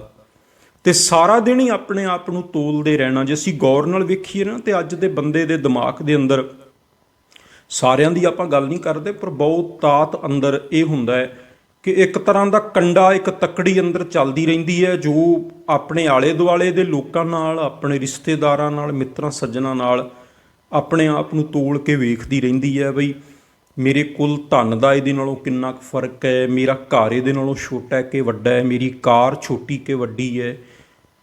ਮਤਲਬ ਹਰ ਚੀਜ਼ ਦੀ ਤੁਲਨਾ। ਤੇ ਜਦੋਂ ਬੰਦਾ ਤੁਲਨਾ 'ਚ ਪੈ ਜਾਂਦਾ ਹੈ, ਬੰਦਾ ਬਹੁਤ ਜ਼ਿਆਦਾ ਦੁਖੀ ਹੋ ਜਾਂਦਾ ਹੈ। ਤੁਲਨਾ ਇੱਕ ਇਸ ਤਰ੍ਹਾਂ ਦਾ ਰੋਗ ਹੈ, ਜਦੋਂ ਤੁਲਨਾ 'ਚ ਪੈਂਦੇ ਆ ਨਾ, ਉਦੋਂ ਸਾਨੂੰ ਜੋ ਸਾਡੇ ਕੋਲ ਹੈ ਉਹ ਨਜ਼ਰ ਹੀ ਨਹੀਂ ਆਉਂਦਾ, ਸਾਨੂੰ ਉਹ ਨਜ਼ਰ ਆਉਣ ਲੱਗ ਪੈਂਦਾ ਜੋ ਦੂਜਿਆਂ ਦੇ ਕੋਲ ਹੈ। ਇਸ ਕਰਕੇ ਤੁਲਨਾ ਵੀ ਇੱਕ ਆਪਣੇ ਆਪ ਦੇ ਵਿੱਚ ਵੱਡਾ ਕਾਰਨ ਹੈ ਦੁਖੀ ਰਹਿਣ ਦਾ। ਇੱਕ ਦੂਜੇ ਤੋਂ ਅੱਗੇ ਨਿਕਲਣ ਦੀ ਦੌੜ, ਇੱਕ ਦੂਜੇ ਨੂੰ ਤੋਂ ਅੱਗੇ ਇੱਕ ਰੇਸ ਦੇ ਵਿੱਚ ਹੀ ਮੰਨ ਲਓ ਅਸੀਂ ਜਿਉ ਰਹੇ ਹਾਂ ਵੀ ਅਸੀਂ, ਹਰ ਬੰਦਾ ਦੂਜੇ ਨਾਲੋਂ ਅੱਗੇ ਨਿਕਲਣਾ ਚਾਹੁੰਦਾ ਹੈ, ਉਹ ਚਾਹੇ ਕਿਸੇ ਵੀ ਪੱਖ ਤੋਂ ਹੋਵੇ। ਤੇ ਜਿੱਥੇ ਬੰਦਾ ਇਸ ਦੌੜ ਵਿੱਚ ਪਿਆ ਹੋਏਗਾ, ਤੁਲਨਾ ਵਿੱਚ ਪਿਆ ਹੋਏਗਾ, ਉਹ ਬੰਦਾ ਕਦੇ ਵੀ ਜੋ ਹੈ ਉਹ ਸੁਖੀ ਨਹੀਂ ਹੋ ਸਕਦਾ। ਸਭ ਤੋਂ ਵੱਡਾ ਤੇ ਇੱਕ ਇਹ ਕਾਰਨ ਹੈ ਟੈਨਸ਼ਨ ਦਾ, ਬਹੁਤ ਜ਼ਿਆਦਾ ਚਿੰਤਾ ਵਿੱਚ ਰਹਿਣ ਦਾ। ਪਰ ਅਸੀਂ ਕਦੇ ਗੱਲਾਂ ਸੋਚੀਆਂ ਨਹੀਂ ਵੀ ਜਦੋਂ ਮੌਤ ਆਉਂਦੀ ਹੈ, ਕਿਉਂਕਿ ਸਾਡੇ ਮਨ 'ਚ ਨਾ ਕਿ ਵੀ ਭੁਲੇਖਾ ਹੈ ਵੀ ਜਿਵੇਂ ਅਸੀਂ ਖੁਰੇ ਕਿੰਨੀਆਂ ਕੁ ਸਦੀਆਂ ਇਸ ਧਰਤੀ ਦੇ ਉੱਤੇ ਰਹਿਣਾ, ਇਸ ਕਰਕੇ ਅਸੀਂ ਇੰਨੀਆਂ ਚਿੰਤਾਵਾਂ ਲੈ ਰਹੇ ਹਾਂ ਨਾ, ਵੀ ਜਿਵੇਂ ਅਸੀਂ ਬਹੁਤ ਲੰਮੇ ਸਮੇਂ ਤੱਕ ਇਸ ਧਰਤੀ 'ਤੇ ਰਹਿਣਾ ਹੋਵੇ। ਯਾਦ ਰੱਖਿਓ, ਜਿਹੜਾ ਮੌਤ ਦਾ ਵਿਚਾਰ ਹੈ ਨਾ, ਜਦੋਂ ਮੌਤ ਦਾ ਖਿਆਲ ਆਉਂਦਾ ਹੈ, ਉਹ ਚਿੰਤਾ ਦੇ ਉੱਤੇ ਸਿੱਧੀ ਚੋਟ ਮਾਰਦਾ ਹੈ। ਕਦੇ ਵੀ ਅਸੀਂ ਮੌਤ ਬਾਰੇ ਸੋਚੀਏ ਨਾ, ਆਪਣੀ ਮੌਤ ਦੇ ਬਾਰੇ, ਤੇ ਉਦੋਂ ਕੀ ਹੁੰਦਾ ਵੀ ਬਹੁਤ ਸਾਰੀਆਂ ਚਿੰਤਾਵਾਂ ਘਟ ਜਾਂਦੀਆਂ ਨੇ। ਥੋੜ੍ਹੇ ਟਾਈਮ ਲਈ ਮਨ ਜਿਹੜਾ ਉਹ ਸ਼ਾਂਤ ਹੋ ਜਾਂਦਾ ਵੀ ਫਿਰ ਕਾਹਦਾ ਫਿਕਰ ਕਰਨਾ। ਜਿੰਨਾ ਅਸੀਂ ਜੀਵਨ ਬਾਰੇ ਜ਼ਿਆਦਾ ਸੋਚਾਂਗੇ, ਜਿੰਨਾ ਤੁਲਨਾ ਜ਼ਿਆਦਾ ਕਰਾਂਗੇ, ਜਿੰਨਾ ਇੱਕ ਦੂਜੇ ਤੋਂ ਅੱਗੇ ਨਿਕਲਣ ਦੀ ਕੋਸ਼ਿਸ਼ ਕਰਾਂਗੇ, ਜਿੰਨੀਆਂ ਜ਼ਿਆਦਾ ਇੱਛਾਵਾਂ ਪੈਦਾ ਕਰਾਂਗੇ ਅੰਦਰ ਵੀ ਉਹ ਵੀ ਮਿਲ ਜੇ, ਉਹ ਵੀ ਮਿਲ ਜੇ, ਉਨੇ ਜ਼ਿਆਦਾ ਅਸੀਂ ਬੇਚੈਨ ਹੋਵਾਂਗੇ, ਦਿਖਾਵੇ ਦੇ ਵਿੱਚ ਵੀ ਜ਼ਿਆਦਾ ਪਾਵਾਂਗੇ। ਕਿਉਂਕਿ ਦੁੱਖ ਦਾ ਕਾਰਨ ਇਹੀ ਹੈ ਵੱਡਾ, ਤੁਲਨਾ ਕਰਨੀ, ਦਿਖਾਵਾ ਉਹਦੇ ਵਿੱਚ ਪੈਣਾ, ਬਹੁਤ ਜ਼ਿਆਦਾ ਇੱਛਾਵਾਂ ਧਾਰਨ ਕਰਨੀਆਂ, ਕਦੇ ਵੀ ਸੰਤੁਸ਼ਟ ਨਾ ਹੋਣਾ, ਕਦੇ ਵੀ ਸਬਰ ਨਾ ਅੰਦਰ ਲੈ ਕੇ ਆਉਣਾ। ਇਹ ਜਿਹੜੀਆਂ ਸਾਰੀਆਂ ਚੀਜ਼ਾਂ ਨੇ ਨਾ, ਇਹ ਬੰਦੇ ਨੂੰ ਦਿਨ ਰਾਤ ਅੰਦਰੋਂ ਦੁਖੀ ਤੇ ਪਰੇਸ਼ਾਨ ਕਰਦੀਆਂ ਰਹਿੰਦੀਆਂ ਨੇ। ਤੇ ਜਿਹੜਾ ਮੌਤ ਦਾ ਖਿਆਲ ਹੈ, ਜਦੋਂ ਕਦੇ ਮੌਤ ਬਾਰੇ ਸੋਚੀਏ ਬਹਿ ਕੇ, ਤੇ ਉਦੋਂ ਇੱਛਾਵਾਂ ਤੇ ਵੀ ਬ੍ਰੇਕ ਲੱਗਦੀ ਹੈ। ਬਈ ਇੱਕ ਦਿਨ ਤੁਸੀਂ ਕਦੇ ਵੀ ਇਹ ਪ੍ਰੈਕਟੀਕਲ ਕਰਕੇ ਵੇਖ ਲਿਓ ਵੀ ਬੰਦਾ ਬਹਿ ਕੇ ਸੋਚਣ ਲੱਗ ਪਏ ਵੀ ਆਪਾਂ ਇੱਕ ਦਿਨ ਮਰ ਜਾਣਾ ਹੈ। ਆਪਣੀ ਮੌਤ ਬਾਰੇ ਬਹਿ ਕੇ ਜੇ ਸੋਚਣ ਲੱਗ ਪਈਏ ਵੀ ਇੱਕ ਦਿਨ ਅਸੀਂ ਵੀ ਮਰਨਾ ਹੈ, ਵੱਧ ਤੋਂ ਵੱਧ ਕਿੰਨਾ ਕੁ ਸਮਾਂ ਬੰਦਾ ਧਰਤੀ ਤੇ ਰਹਿ ਸਕਦਾ ਹੈ। ਜੇ ਬਹੁਤ ਜ਼ਿਆਦਾ ਕਿਸੇ ਬੰਦੇ ਦਾ ਸਰੀਰ ਸਵਸਥ ਵੀ ਰਵੇ ਤੇ ਪਰਮਾਤਮਾ ਵੱਧ ਤੋਂ ਵੱਧ ਕਿਸੇ ਨੂੰ ਲੰਮੀ ਉਮਰ ਵੀ ਦੇ ਤੇ ਬੰਦਾ 90-100 ਸਾਲ ਤੱਕ ਅੱਜ ਦੇ ਸਮੇਂ 'ਚ ਜਿਉਣ ਲੱਗਾ। ਵੈਸੇ ਤੇ ਅੱਜ ਉਮਰ ਬਹੁਤ ਘਟ ਗਈ ਹੈ, ਚਲੋ ਆਪਾਂ ਵੱਧ ਤੋਂ ਵੱਧ 90-100 ਸਾਲ ਤੱਕ ਹੀ ਮੰਨ ਲੈਂਦੇ ਹਾਂ। ਤੇ ਉਸ ਤੋਂ ਬਾਅਦ ਤੇ ਫਿਰ ਜਾਣਾ ਹੀ ਪੈਣਾ ਨਾ ਸਾਰਾ ਕੁਝ ਛੱਡ ਕੇ। ਤੇ ਜਦੋਂ ਅਸੀਂ ਮੌਤ ਬਾਰੇ ਸੋਚਦੇ ਹਾਂ ਤੇ ਫਿਰ ਸਿੱਧੀ ਜਿਹੜੀ ਸੱਟ ਹੈ ਉਹ ਇਸ ਚੀਜ਼ ਤੇ ਵੱਜਦੀ ਹੈ, ਫਿਰ ਵੀ ਇੰਨੀਆਂ ਇੱਛਾਵਾਂ ਕਾਹਦੇ ਲਈ, ਫਿਰ ਇਹ ਤੁਲਨਾ ਕਾਹਦੇ ਲਈ, ਫਿਰ ਇਹ ਛੋਟੀਆਂ-ਛੋਟੀਆਂ ਚਿੰਤਾਵਾਂ ਜਿਹੜੀਆਂ ਅਸੀਂ ਲੈ ਕੇ ਘੁੰਮ ਰਹੇ ਹਾਂ, ਇਹ ਕਿਸ ਲਈ, ਜਦੋਂ ਸਾਰਾ ਕੁਝ ਛੱਡ ਕੇ ਹੀ ਤੁਰ ਜਾਣਾ। ਗੁਰੂ ਤੇਗ ਬਹਾਦਰ ਸਾਹਿਬ ਜੀ ਦਾ ਸਲੋਕ ਤੁਸੀਂ ਬੜੀ ਵਾਰੀ ਸੁਣਿਆ ਹੋਣਾ, ਬੜਾ ਪਿਆਰਾ ਸਲੋਕ ਹੈ। 9ਵੇਂ ਪਾਤਸ਼ਾਹ ਨੇ ਨਾ ਉਹਦੇ ਵਿੱਚ ਬੜੇ ਗਹਿਰੇ ਬਚਨ ਕੀਤੇ ਨੇ। ਉਸ ਸਲੋਕ ਵਿੱਚ ਵੀ ਪਾਤਸ਼ਾਹ ਇਹੀ ਬਖਸ਼ਿਸ਼ ਕਰਦੇ ਨੇ, ਚਿੰਤਾ ਤਾਂ ਕੀ ਕੀਜੀਐ ਜੋ ਅਨਹੋਣੀ ਹੋਏ, ਇਹ ਮਾਰਗ ਸੰਸਾਰ ਕੋ ਨਾਨਕ ਥਿਰ ਨਹੀਂ ਕੋਏ। 9ਵੇਂ ਪਾਤਸ਼ਾਹ ਧੰਨ ਧੰਨ ਸ਼੍ਰੀ ਗੁਰੂ ਤੇਗ ਬਹਾਦਰ ਸਾਹਿਬ ਜੀ ਬਖਸ਼ਿਸ਼ ਕਰਦੇ ਐ, ਚਿੰਤਾ ਤਾਂ ਕੀ ਕੀਜੀਐ, ਕਾਹਦੀ ਚਿੰਤਾ ਕਰਨੀ, ਜੋ ਅਨਹੋਣੀ ਹੋਏ। ਜਿਹੜੀ ਵੀ ਗੱਲ ਦੀ ਚਿੰਤਾ ਲੈ ਕੇ ਤੂੰ ਘੁੰਮ ਰਿਹਾ ਨਾ, ਤੇਰੇ ਨਾਲ ਕੋਈ ਵੱਖਰਾ ਨਹੀਂ ਵਾਪਰਨ ਲੱਗਾ, ਕੋਈ ਅਨਹੋਣੀ ਨਹੀਂ ਹੋਣ ਲੱਗੀ। ਇਹ ਮਾਰਗ ਸੰਸਾਰ ਕੋ ਨਾਨਕ ਥਿਰ ਨਹੀਂ ਕੋਏ। ਇੱਕ ਦਿਨ ਮੌਤ ਆਉਣੀ ਹੈ, ਸਾਰਾ ਕੁਝ ਛੱਡ ਕੇ ਜਾਣਾ ਪੈਣਾ ਹੈ। ਇਹ ਜਿਹੜੀਆਂ ਚਿੰਤਾਵਾਂ ਲੈ ਕੇ ਘੁੰਮ ਰਿਹਾ ਨਾ, ਇਹ ਬਿਲਕੁਲ ਵਿਅਰਥ ਸਾਬਤ ਹੋਣਗੀਆਂ। ਇਹ ਵਿਅਰਥ ਦੀਆਂ ਤੂੰ ਪੰਡਾਂ ਸਿਰ ਤੇ ਚੁੱਕੀਆਂ ਹੋਈਆਂ ਨੇ। ਜਦੋਂ ਸੰਸਾਰ ਹੀ ਇੱਕ ਦਿਨ ਛੱਡ ਕੇ ਤੁਰ ਜਾਣਾ ਹੈ, ਜਦੋਂ ਦੁਨੀਆ ਹੀ ਛੱਡ ਕੇ ਇੱਕ ਦਿਨ ਜਾਣਾ ਪੈਣਾ ਹੈ, ਜਦੋਂ ਸਰੀਰ ਵੀ ਨਹੀਂ ਰਹਿਣਾ, ਜਦੋਂ ਇਹ ਸਾਖ ਸੰਬੰਧੀ ਸਾਰਾ ਇਹ ਭਰਿਆ ਮੇਲਾ ਛੱਡ ਕੇ ਜਾਣਾ ਪੈਣਾ ਹੈ, ਤੇ 9ਵੇਂ ਪਾਤਸ਼ਾਹ ਕਹਿੰਦੇ ਫਿਰ ਇਹ ਜਿਹੜੀਆਂ ਚਿੰਤਾਵਾਂ ਲੈ ਕੇ ਘੁੰਮ ਰਹੇ ਆ, ਇਹ ਕਿਸੇ ਕੰਮ ਨਹੀਂ ਆਉਣੀਆਂ। ਇਹ ਵਿਅਰਥ ਵਿੱਚ ਸਮਾਂ ਬਰਬਾਦ ਕਰ ਰਹੇ ਆ। ਕਿਉਂ ਐਵੇਂ ਫਾਲਤੂ ਸੋਚਦਾ ਰਹਿਣਾ? ਕੋਈ ਸਦਾ ਰਹਿਣਾ ਹੈ ਧਰਤੀ ਤੇ? ਕੋਈ ਇੱਥੇ 5-10 ਹਜ਼ਾਰ ਸਾਲ ਜਿਉਣਾ? ਨਹੀਂ, ਕਿੰਨੀ ਕੁ ਉਮਰ ਅਸੀਂ ਇਸ ਧਰਤੀ ਤੇ ਭੋਗ ਲਵਾਂਗੇ? ਇੱਕ ਦਿਨ ਸਭ ਕੁਝ ਛੱਡ ਕੇ ਜਾਣਾ ਪਏਗਾ। ਇਸ ਕਰਕੇ ਮੌਤ ਦਾ ਜਿਹੜਾ ਵਿਚਾਰ ਹੈ ਨਾ, ਉਹ ਸਿੱਧੀ ਚੋਟ ਕਰਦਾ ਹੈ ਚਿੰਤਾ ਦੇ ਉੱਤੇ। ਵੈਸੇ ਅਸੀਂ ਡਰਦੇ ਹੀ ਬਹੁਤ ਹਾਂ। ਜੇ ਮੌਤ ਦੀ ਗੱਲ ਹੋਵੇ ਕਿਤੇ, ਮੰਨ ਲਓ ਪਰਿਵਾਰ 'ਚ ਬੈਠੇ ਹਾਂ, ਵੀ ਕੋਈ ਮੌਤ ਦੀ ਗੱਲ ਛੇੜ ਦੇਵੇ ਤੇ ਇੱਕਦਮ ਅਸੀਂ ਚੁੱਪ ਕਰਾ ਦਿੰਦੇ ਹਾਂ ਵੀ ਚੁੱਪ ਕਰ ਜਾਓ, ਮੌਤ ਦੀ ਗੱਲ ਨਾ ਕਰੋ। ਪਰ ਹੱਦ ਹੈ ਬਈ, ਸਭ ਤੋਂ ਵੱਡਾ ਸੱਚ ਜਿਹੜਾ ਉਹ ਮੌਤ ਹੈ, ਬਾਕੀ ਸਭ ਕੁਝ ਝੂਠ ਹੈ। ਗੁਰੂ ਨਾਨਕ ਦੇਵ ਸਾਹਿਬ ਜੀ ਨੇ ਸਿਆਲਕੋਟ ਦੀ ਧਰਤੀ ਤੇ ਹੀ ਸਮਝਾਇਆ ਸੀ ਨਾ ਵੀ ਮਰਨਾ ਸੱਚ ਹੈ ਤੇ ਜਿਉਣਾ ਜਿਹੜਾ ਝੂਠ ਹੈ।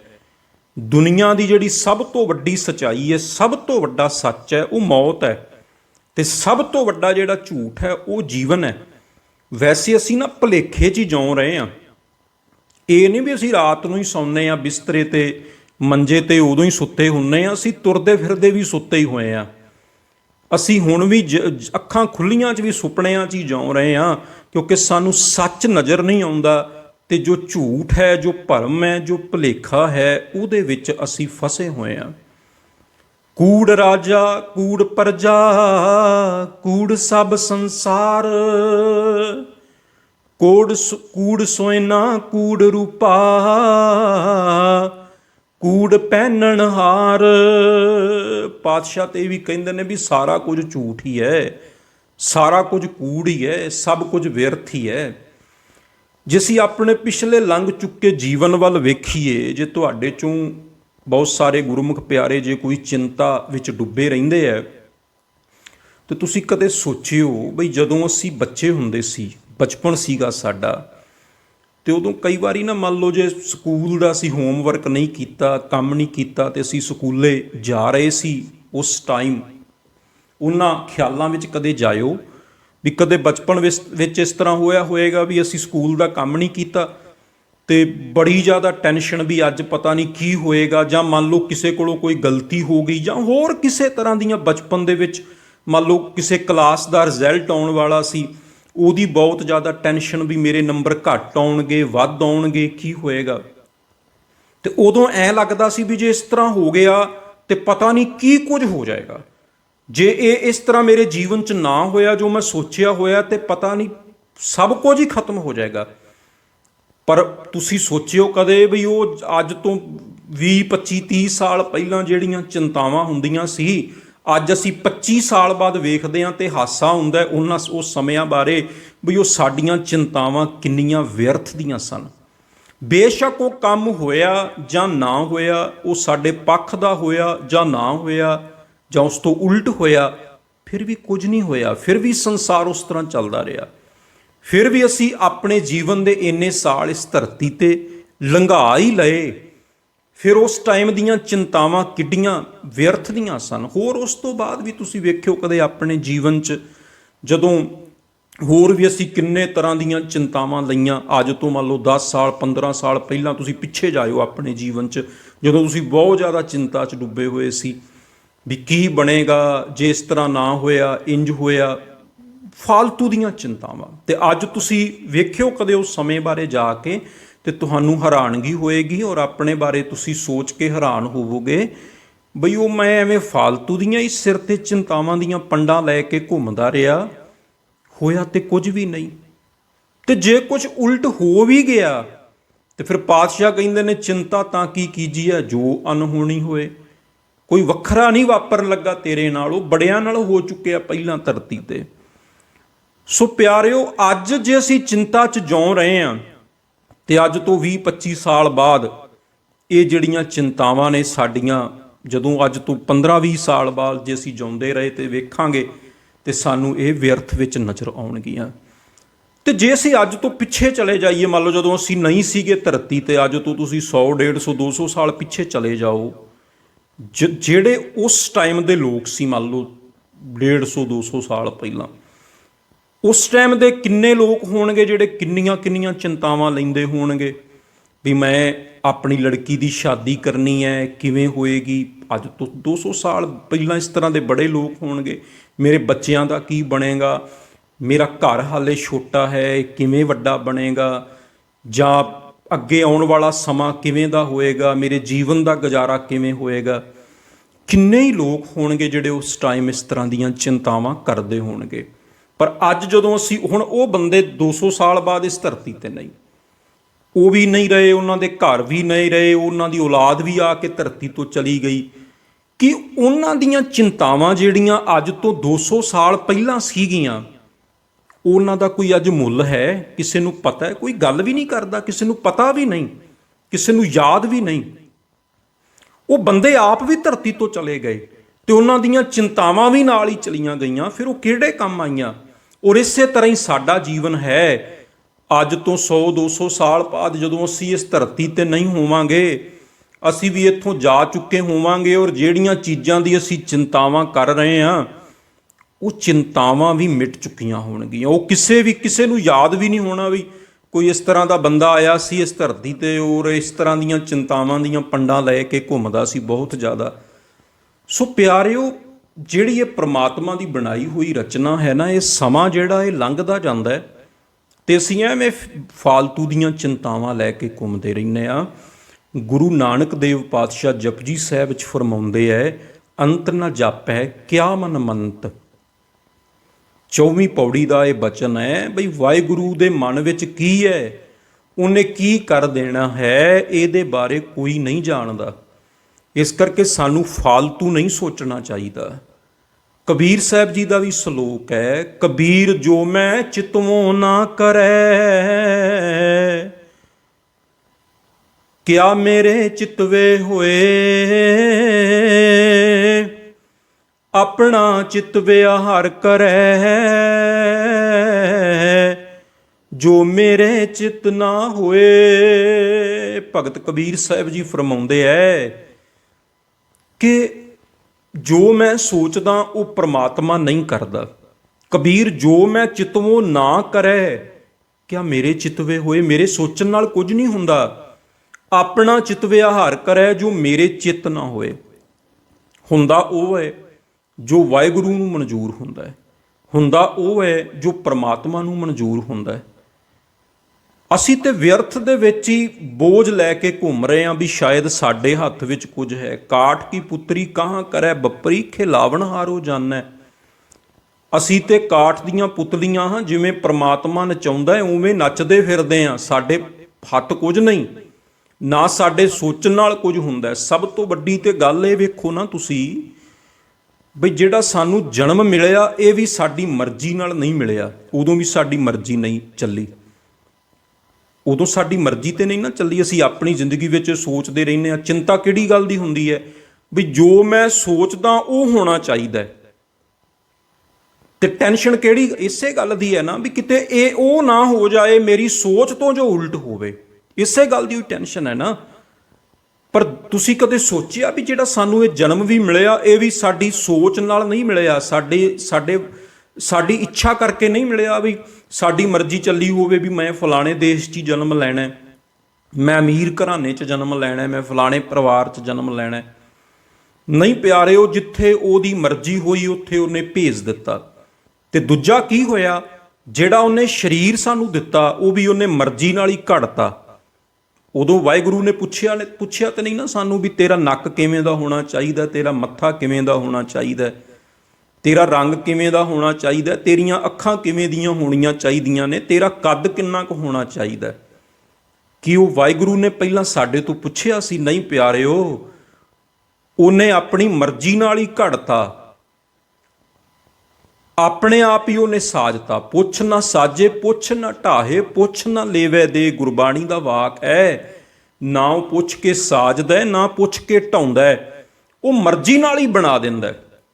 ਜੇ ਸਾਡੀ ਮਰਜ਼ੀ ਜਨਮ ਵੇਲੇ ਨਹੀਂ ਚੱਲੀ, ਜੇ ਸਾਡੀ ਮਰਜ਼ੀ ਸਰੀਰ ਦੇ ਘੜਨ ਵੇਲੇ ਨਹੀਂ ਚੱਲੀ ਪਿਆਰਿਓ, ਫਿਰ ਜੋ ਸਾਡੇ ਜੀਵਨ ਵਿੱਚ ਹੁੰਦਾ ਹੈ ਉਹਦੀਆਂ ਅਸੀਂ ਕਾਹਦੀਆਂ ਚਿੰਤਾਵਾਂ ਕਰਦੇ ਹਾਂ।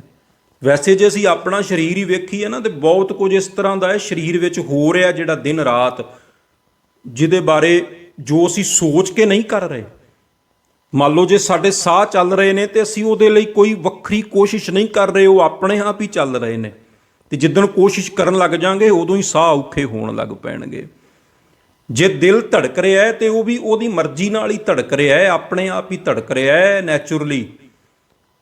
ਨਹੀਂ ਤੇ ਫਿਰ ਬੰਦਾ ਕਦੇ ਵੀ ਧਰਤੀ ਤੋਂ ਜਾਏ ਹੀ ਨਾ, ਜੇ ਬੰਦੇ ਦੇ ਸਾਹ ਹੱਥ ਵਿੱਚ ਹੋਣ, ਦਿਲ ਦਾ ਧੜਕਣਾ ਆਪਣੇ ਹੱਥ ਵਿੱਚ ਹੋਵੇ, ਬਲੱਡ ਪੂਰੇ ਸਰੀਰ ਵਿੱਚ ਘੁੰਮ ਰਿਹਾ ਹੈ, ਇਹ ਵੀ ਸਾਡੇ ਹੱਥ ਵਿੱਚ ਨਹੀਂ, ਸਾਡਾ ਸਰੀਰ ਸਾਡੇ ਹੱਥ ਵਿੱਚ ਨਹੀਂ। ਤੇ ਫਿਰ ਅਸੀਂ ਐਵੇਂ ਫਾਲਤੂ ਦੀਆਂ ਚਿੰਤਾਵਾਂ ਲੈ ਕੇ ਘੁੰਮ ਰਹੇ ਹਾਂ। ਜਿਵੇਂ ਕਹਿੰਦੇ ਇੱਕ ਵਾਰੀ ਨਾ ਇੱਕ ਰਾਜਾ ਰੱਥ ਤੇ ਲੰਘ ਰਿਹਾ ਸੀ ਕਿਸੇ ਸ਼ਹਿਰ ਦੇ ਵਿੱਚੋਂ, ਤੇ ਰਾਹ ਤੇ ਕੀ ਵੇਖਿਆ ਵੀ ਇੱਕ ਬਜ਼ੁਰਗ ਨੇ ਨਾ ਬੜੀ ਭਾਰੀ ਪੰਡ ਚੁੱਕੀ ਹੋਈ ਹੈ ਤੇ ਜਾ ਰਿਹਾ ਬੜਾ ਔਖਾ ਹੋ ਕੇ।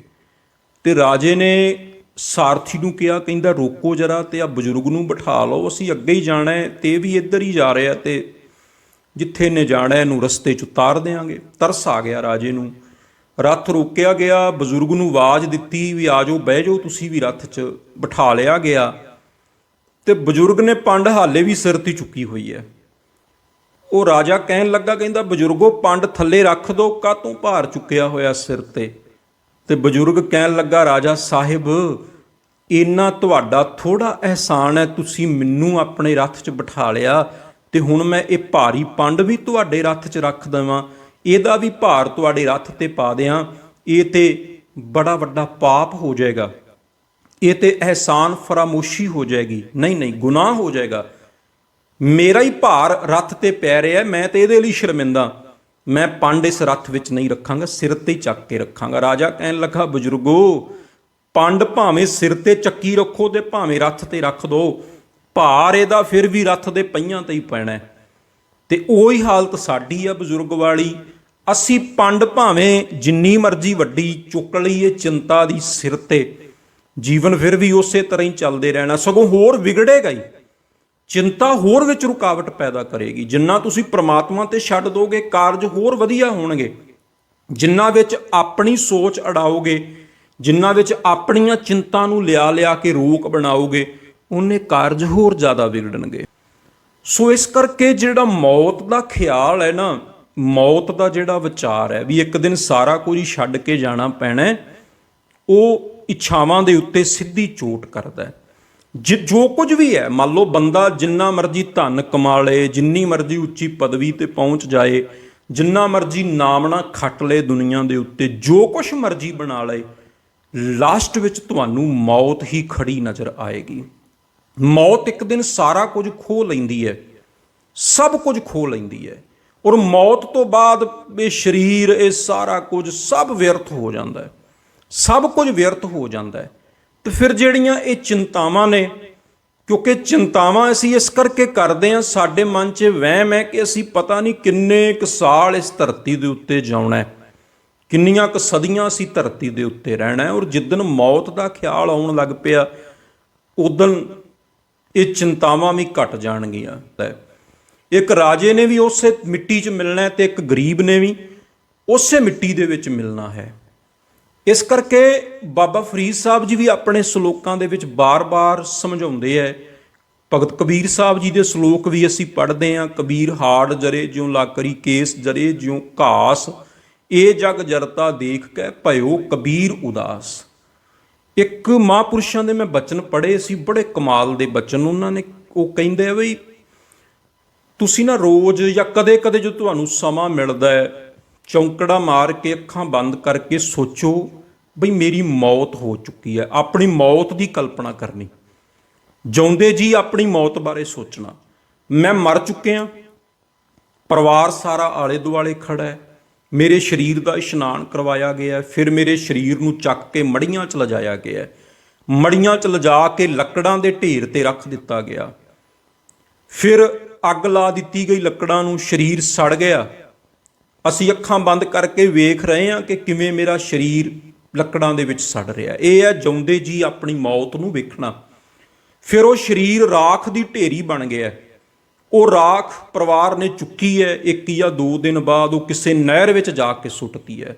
ਜਿਹੜੀ ਮਾੜੀ ਮੋਟੀ ਰਾਖ ਬਚੀ ਹੈ ਉਹਨੂੰ ਹਵਾ ਉਡਾ ਕੇ ਲੈ ਗਈ ਹੈ, ਉਹਨੇ ਪਤਾ ਨਹੀਂ ਕਿਹੜੀ ਮਿੱਟੀ ਵਿੱਚ ਜਾ ਕੇ ਮਿਲਾ ਦਿੱਤੀ ਹੈ। ਜਦੋਂ ਇਸ ਤਰ੍ਹਾਂ ਮੌਤ ਦੀ ਕਲਪਨਾ ਕਰਾਂਗੇ ਨਾ, ਮੌਤ ਬਾਰੇ ਸੋਚਾਂਗੇ, ਤੇ ਸਾਡਾ ਹੰਕਾਰ ਵੀ ਟੁੱਟੇਗਾ, ਸੰਸਾਰ ਦੀ ਪਕੜ ਕਮ ਘੱਟ ਹੋਏਗੀ, ਤੇ ਚਿੰਤਾਵਾਂ ਵੀ ਘੱਟ ਹੋ ਜਾਣਗੀਆਂ, ਬੋਝ ਘੱਟ ਹੋ ਜਾਏਗਾ। ਜਿੰਨਾ ਅਸੀਂ ਘੁੱਟ-ਘੁੱਟ ਕੇ ਫੜਦੇ ਹਾਂ ਨਾ ਸੰਸਾਰ ਨੂੰ, ਜਿੰਨਾ ਜ਼ਿਆਦਾ ਇੱਛਾਵਾਂ ਧਾਰਨ ਕਰਦੇ ਹਾਂ, ਉਹ ਵੀ ਮਿਲ ਜਾਏ, ਆਹ ਵੀ ਚੀਜ਼ ਮਿਲ ਜਾਏ, ਉਹਦੇ ਤੋਂ ਵੀ ਅੱਗੇ ਨਿਕਲ ਜਾ, ਆਹ ਵੀ ਕਰਕੇ ਦੁਨੀਆ ਨੂੰ ਵਿਖਾ ਦਿਆਂ, ਉਹਨੇ ਜ਼ਿਆਦਾ ਅਸੀਂ ਚਿੰਤਾ 'ਚ ਡੁੱਬਦੇ ਹਾਂ, ਉਹਨਾਂ ਜ਼ਿਆਦਾ ਪ੍ਰੈਸ਼ਰ ਸਾਡੇ ਦਿਮਾਗ 'ਤੇ ਬਣਦਾ ਹੈ, ਉਹਨੇ ਜ਼ਿਆਦਾ ਅਸੀਂ ਟੈਨਸ਼ਨ ਵਿੱਚ ਜਾਉਣ ਲੱਗ ਪੈਂਦੇ ਹਾਂ। ਅਤੇ ਜਦੋਂ ਅਸੀਂ ਮੌਤ ਦੀ ਕਲਪਨਾ ਕਦੇ ਕਦੇ ਕਰਾਂਗੇ ਵੀ ਸਭ ਕੁਝ ਹੱਥੋਂ ਛੁੱਟ ਜਾਣ ਵਾਲਾ ਹੈ, ਇਹ ਵਿਖਾਵੇ ਲੋਕਾਂ ਨੂੰ ਵਿਖਾਉਣਾ, ਇਹ ਵੀ ਇੱਕ ਦਿਨ ਖਤਮ ਹੋ ਜਾਣਾ। ਇਹ ਵੀ ਜਦੋਂ ਸਰੀਰ ਸੜਿਆ ਲੱਕੜਾਂ ਦੇ ਢੇਰ ਵਿੱਚ, ਇਹ ਵੀ ਨਾਲ ਸੜ ਜਾਣਾ ਹੈ, ਵਿਖਾਵਾ ਵੀ। ਜਿਹੜੀਆਂ ਅਸੀਂ ਚਿੰਤਾਵਾਂ ਲੈ ਕੇ ਘੁੰਮਦੇ ਹਾਂ, ਇਹ ਵੀ ਨਾਲ ਸੜ ਜਾਣੀਆਂ ਨੇ। ਜਿਹੜੀ ਆ ਰੇਸ ਵਿੱਚ ਪਏ ਆ ਇੱਕ ਦੂਜੇ ਤੋਂ ਨਿਕਲਣ ਦੀ, ਜਿੱਦਣ ਅਸੀਂ ਸੰਸਾਰ ਤੋਂ ਹੀ ਬਾਹਰ ਹੋ ਗਏ, ਸਰੀਰ ਹੀ ਸੜ ਗਿਆ, ਇਹ ਰੇਸ ਵੀ ਖਤਮ ਹੋ ਜਾਣੀ ਹੈ। ਇਹ ਸਭ ਕੁਝ ਖਤਮ ਹੋ ਜਾਣਾ ਹੈ। ਮੌਤ ਨੇ 1 ਸੈਕਿੰਡ ਦੇ ਵਿੱਚ ਸਾਰਾ ਕੁਝ ਖਤਮ ਕਰ ਦੇਣਾ ਹੈ। ਤੇ ਤੁਸੀਂ ਵੇਖੋਗੇ ਜੀਵਨ ਦੇ ਵਿੱਚ ਪਰਿਵਰਤਨ ਆਉਣ ਲੱਗ ਪਏਗਾ। ਤੁਸੀਂ ਕਦੇ ਪ੍ਰੈਕਟੀਕਲ ਕਰਕੇ ਵੇਖਿਓ, ਚੌਂਕੜਾ ਮਾਰ ਕੇ ਬਹਿ ਜਿਓ, ਆਪਣੀ ਮੌਤ ਦੀ ਕਲਪਨਾ ਕਰਿਓ। ਕੋਈ ਮਾੜਾ ਵੀ ਨਹੀਂ, ਕਿਉਂਕਿ ਸਭ ਤੋਂ ਵੱਡਾ ਸੱਚ ਹੈ ਮੌਤ। ਤੇ ਆਪਣੀ ਮੌਤ ਦੀ ਕਲਪਨਾ ਕਰਨੀ, ਇਹ ਸੱਚ ਦੇ ਨੇੜੇ ਹੋਣਾ ਹੈ, ਔਰ ਸੱਚ ਨੂੰ ਆਪਣੀਆਂ ਅੱਖਾਂ ਨਾਲ ਵੇਖਣਾ, ਕਿਉਂਕਿ ਇਹਦੇ ਨਾਲ ਬਹੁਤ ਸਾਰੇ ਭੁਲੇਖੇ ਜਿਹੜੇ ਟੁੱਟਣਗੇ। ਕਿਉਂਕਿ ਗੁਰੂ ਗ੍ਰੰਥ ਸਾਹਿਬ ਜੀ ਦੀ ਬਾਣੀ 'ਚ ਮੌਤ ਦੀ ਗੱਲ ਬਾਰ-ਬਾਰ ਕੀਤੀ ਹੈ। ਗੁਰੂ ਨਾਨਕ ਦੇਵ ਸਾਹਿਬ ਤੇ ਬਚਨ ਹੀ ਇਹ ਕਰਦੇ ਆ ਵੀ ਪਹਿਲਾਂ ਮਰਨ ਕਬੂਲ ਜੀਵਨ ਕੀ ਛੱਡ ਆਸ, ਹੋ ਸਭਨਾ ਕੀ ਰੇਣੁਕਾ ਤੋ ਆਓ ਹਮਾਰੇ ਪਾਸ। ਬਈ ਪਹਿਲਾਂ ਤੈਨੂੰ ਮੌਤ ਕਬੂਲ ਕਰਨੀ ਪੈਣੀ ਹੈ, ਤੇ ਜੇ ਮੌਤ ਕਬੂਲ ਕਰ ਲੇਗਾ ਤੇ ਸਮਝ ਲਓ ਤੇਰਾ ਜੀਵਨ ਹੀ ਬਦਲ ਜਾਏਗਾ। ਧਰਮ ਦੇ ਰਾਹ ਤੇ ਤੁਰਨ ਦਾ ਜਿਹੜਾ ਪਹਿਲਾ ਸਟੈਪ ਹੈ ਉਹ ਇਹ ਹੀ ਹੈ ਕਿ ਮੌਤ ਨੂੰ ਮੰਨ ਲੈਣਾ, ਪ੍ਰਵਾਨ ਕਰ ਲੈਣਾ, ਐਕਸੈਪਟ ਕਰ ਲੈਣਾ।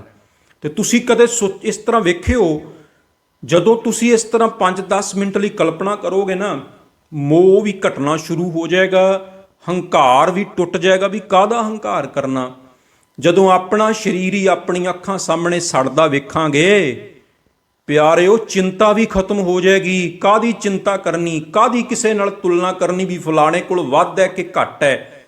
ਵੱਧ ਵਾਲਿਆਂ ਵੀ ਤੁਰ ਜਾਣਾ, ਘੱਟ ਵਾਲਿਆਂ ਵੀ ਤੁਰ ਜਾਣਾ। ਜਿਨ੍ਹਾਂ ਦੀਆਂ ਬੜੀਆਂ ਵੱਡੀਆਂ ਪਦਵੀਆਂ ਨੇ ਉਹਨਾਂ ਵੀ ਤੁਰ ਜਾਣਾ, ਜਿਨ੍ਹਾਂ ਕੋਲ ਬਹੁਤ ਛੋਟੀ ਪਦਵੀ ਹੈ ਜਾਂ ਹੈ ਨਹੀਂ ਉਹਨਾਂ ਵੀ ਤੁਰ ਜਾਣਾ।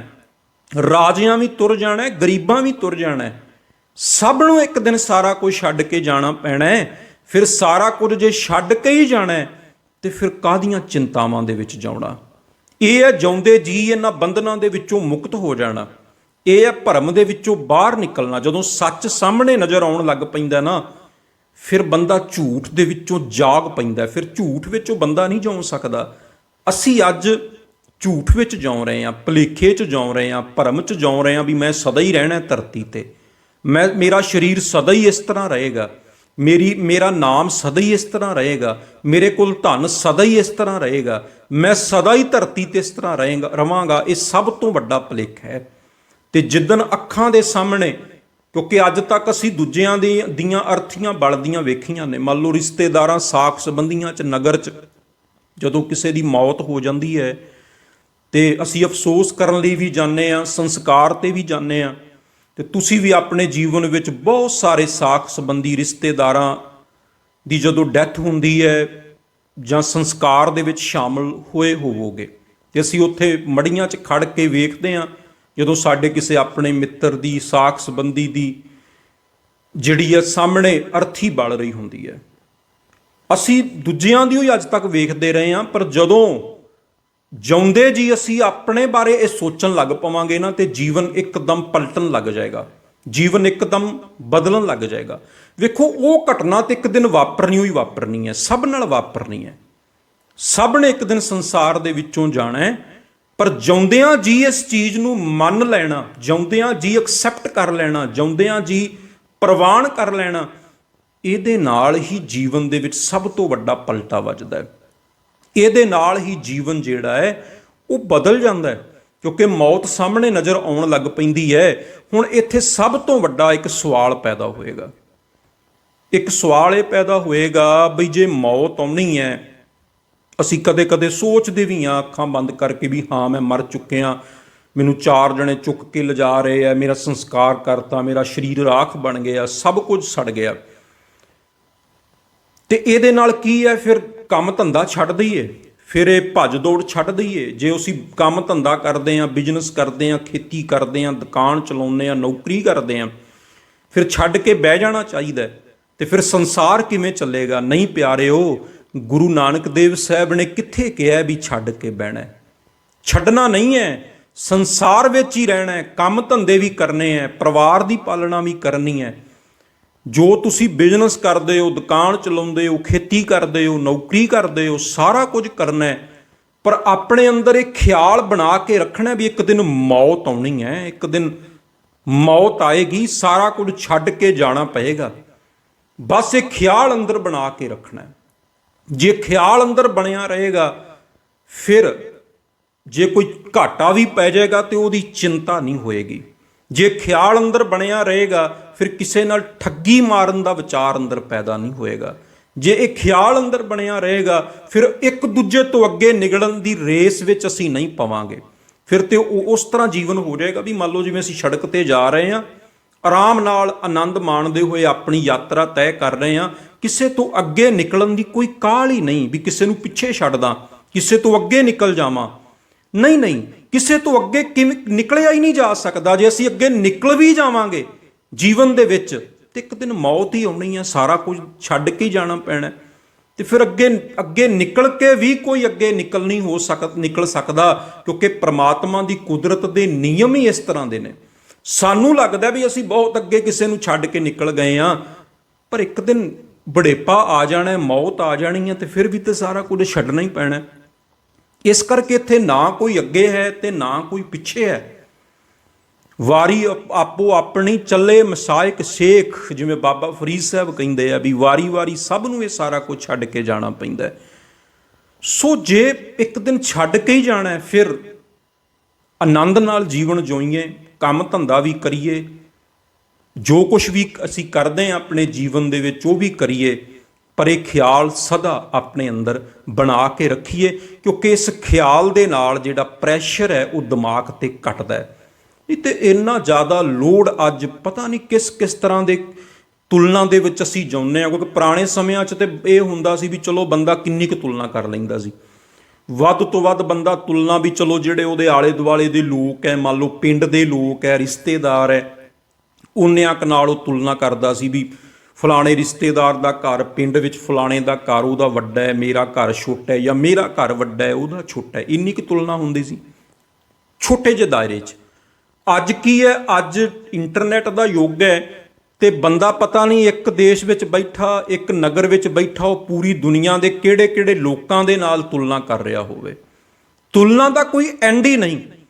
ਇਸ ਕਰਕੇ ਅੱਜ ਜੇ ਬੜਾ ਜ਼ਿਆਦਾ ਵੀ ਕਿਸੇ ਨੂੰ ਮਿਲ ਜਾਂਦਾ ਨਾ, ਤੇ ਉਹ ਤਾਂ ਵੀ ਸੰਤੁਸ਼ਟ ਨਹੀਂ ਹੋ ਪਾਉਂਦਾ, ਕਿਉਂਕਿ ਉਹਦੀ ਤੁਲਨਾ ਹੋਰ ਅੱਗੇ ਵੱਧਦੀ ਜਾਂਦੀ ਹੈ। ਉਹ ਪਹਿਲਾਂ ਪਿੰਡ 'ਚ ਰਹਿੰਦਾ ਸੀ, ਪਿੰਡ ਤੱਕ ਦਿਆਂ ਨਾਲ ਤੁਲਨਾ ਕਰਦਾ ਸੀ, ਪਿੰਡ ਤੋਂ ਇੱਕ ਸ਼ਹਿਰ 'ਚ ਚਲਿਆ ਗਿਆ, ਉੱਥੇ ਜਾ ਕੇ ਉਹਦੀ ਆਪਣੇ ਮਹੱਲੇ ਦੇ ਲੋਕਾਂ ਨਾਲ ਤੁਲਨਾ ਵੱਧ ਗਈ, ਫਿਰ ਉੱਥੋਂ ਹੋਰ ਵੱਡੇ ਸ਼ਹਿਰ 'ਚ ਚਲਿਆ ਗਿਆ, ਉੱਥੇ ਹੋਰ ਵੱਡੀ ਤੁਲਨਾ ਹੋ ਗਈ, ਫਿਰ ਉੱਥੋਂ ਕਿਸੇ ਹੋਰ ਦੇਸ਼ 'ਚ ਚਲਿਆ ਗਿਆ, ਉੱਥੇ ਜਾ ਕੇ ਹੋਰ ਤੁਲਨਾ ਅੱਗੇ ਹੋਰ ਵੱਧ ਗਈ। ਇੱਕ ਲੰਬੀ ਰੇਸ ਵਿੱਚ ਪੈ ਗਿਆ, ਔਰ ਜਿਹਦੇ ਵਿੱਚ ਕਦੇ ਵੀ ਨਹੀਂ ਜਿੱਤਿਆ ਜਾ ਸਕਦਾ। ਜੇ ਧਨ ਕਰਕੇ ਅੱਗੇ ਨਿਕਲ ਜਾਓਗੇ, ਹੋ ਸਕਦਾ ਤੰਦਰੁਸਤੀ ਦੇ ਵਿੱਚ ਤੁਸੀਂ ਇੱਕ ਮਜ਼ਦੂਰ ਦੇ ਨਾਲੋਂ ਪਿੱਛੇ ਰਹਿ ਜਾਓ, ਇੱਕ ਗਰੀਬ ਬੰਦੇ ਨਾਲ ਪਿੱਛੇ ਰਹਿ ਜਾਓ। ਹੋ ਸਕਦਾ ਇੱਕ ਉਹ ਤੰਦਰੁਸਤੀ ਜਿਹੜੀ ਤੁਹਾਡੇ ਨੇੜੇ 'ਚ ਇੱਕ ਆਮ ਮਜ਼ਦੂਰ, ਦਿਹਾੜੀ ਕਰਨ ਵਾਲੇ ਗਰੀਬ ਬੰਦੇ ਕੋਲ ਹੋਵੇ, ਸਰੀਰ ਦੀ ਤੰਦਰੁਸਤੀ, ਤੇ ਤੁਹਾਡੇ ਕੋਲ ਜਿੰਨਾ ਮਰਜ਼ੀ ਧਨ ਹੈ, ਹੋ ਸਕਦਾ ਤੁਹਾਡੇ ਕੋਲ ਧਨ ਬਹੁਤ ਹੋਵੇ, ਸਹੂਲਤਾਂ ਬਹੁਤ ਹੋਣ, ਪਰ ਉਸ ਤਰ੍ਹਾਂ ਦੀ ਤੰਦਰੁਸਤੀ ਨਾ ਹੋਵੇ। ਇਸ ਕਰਕੇ ਬੰਦਾ ਹਰ ਪੱਖ ਤੋਂ ਸਦਾ ਸਭ ਤੋਂ ਅੱਗੇ ਨਹੀਂ ਹੋ ਸਕਦਾ, ਬਹੁਤ ਸਾਰੀਆਂ ਚੀਜ਼ਾਂ ਕਮੀਆਂ ਰਹਿ ਹੀ ਜਾਂਦੀਆਂ ਨੇ। ਸੋ ਇਸ ਕਰਕੇ ਮੌਤ ਦਾ ਜਿਹੜਾ ਵਿਚਾਰ ਹੈ, ਇਹ ਬੜਾ ਪਵਿੱਤਰ ਵਿਚਾਰ ਹੈ। ਇਹ ਜੀਵਨ ਨੂੰ ਬਦਲ ਸਕਦਾ ਹੈ, ਜੀਵਨ ਨੂੰ ਪਲਟ ਸਕਦਾ ਹੈ, ਚਿੰਤਾ ਨੂੰ ਘਟਾਉਂਦਾ ਹੈ, ਪ੍ਰੈਸ਼ਰ ਨੂੰ ਘਟਾਉਂਦਾ ਹੈ, ਫਾਲਤੂ ਦਾ ਜਿਹੜਾ ਦਿਮਾਗੀ ਲੋਡ ਹੈ ਉਹਨੂੰ ਘਟਾਉਂਦਾ ਹੈ। ਸੋ ਇਸ ਤਰੀਕੇ ਨਾਲ ਸਾਨੂੰ ਸੋਚਣਾ ਚਾਹੀਦਾ ਹੈ। ਅੱਜ ਦੀ ਵੀਡੀਓ ਦੇ ਵਿੱਚ ਇੰਨਾ ਹੀ। ਭੁੱਲਾਂ ਚੁੱਕਾਂ ਦੀ ਮਾਫੀ। ਵਾਹਿਗੁਰੂ ਜੀ ਕਾ ਖਾਲਸਾ, ਵਾਹਿਗੁਰੂ ਜੀ ਕੀ ਫਤਿਹ।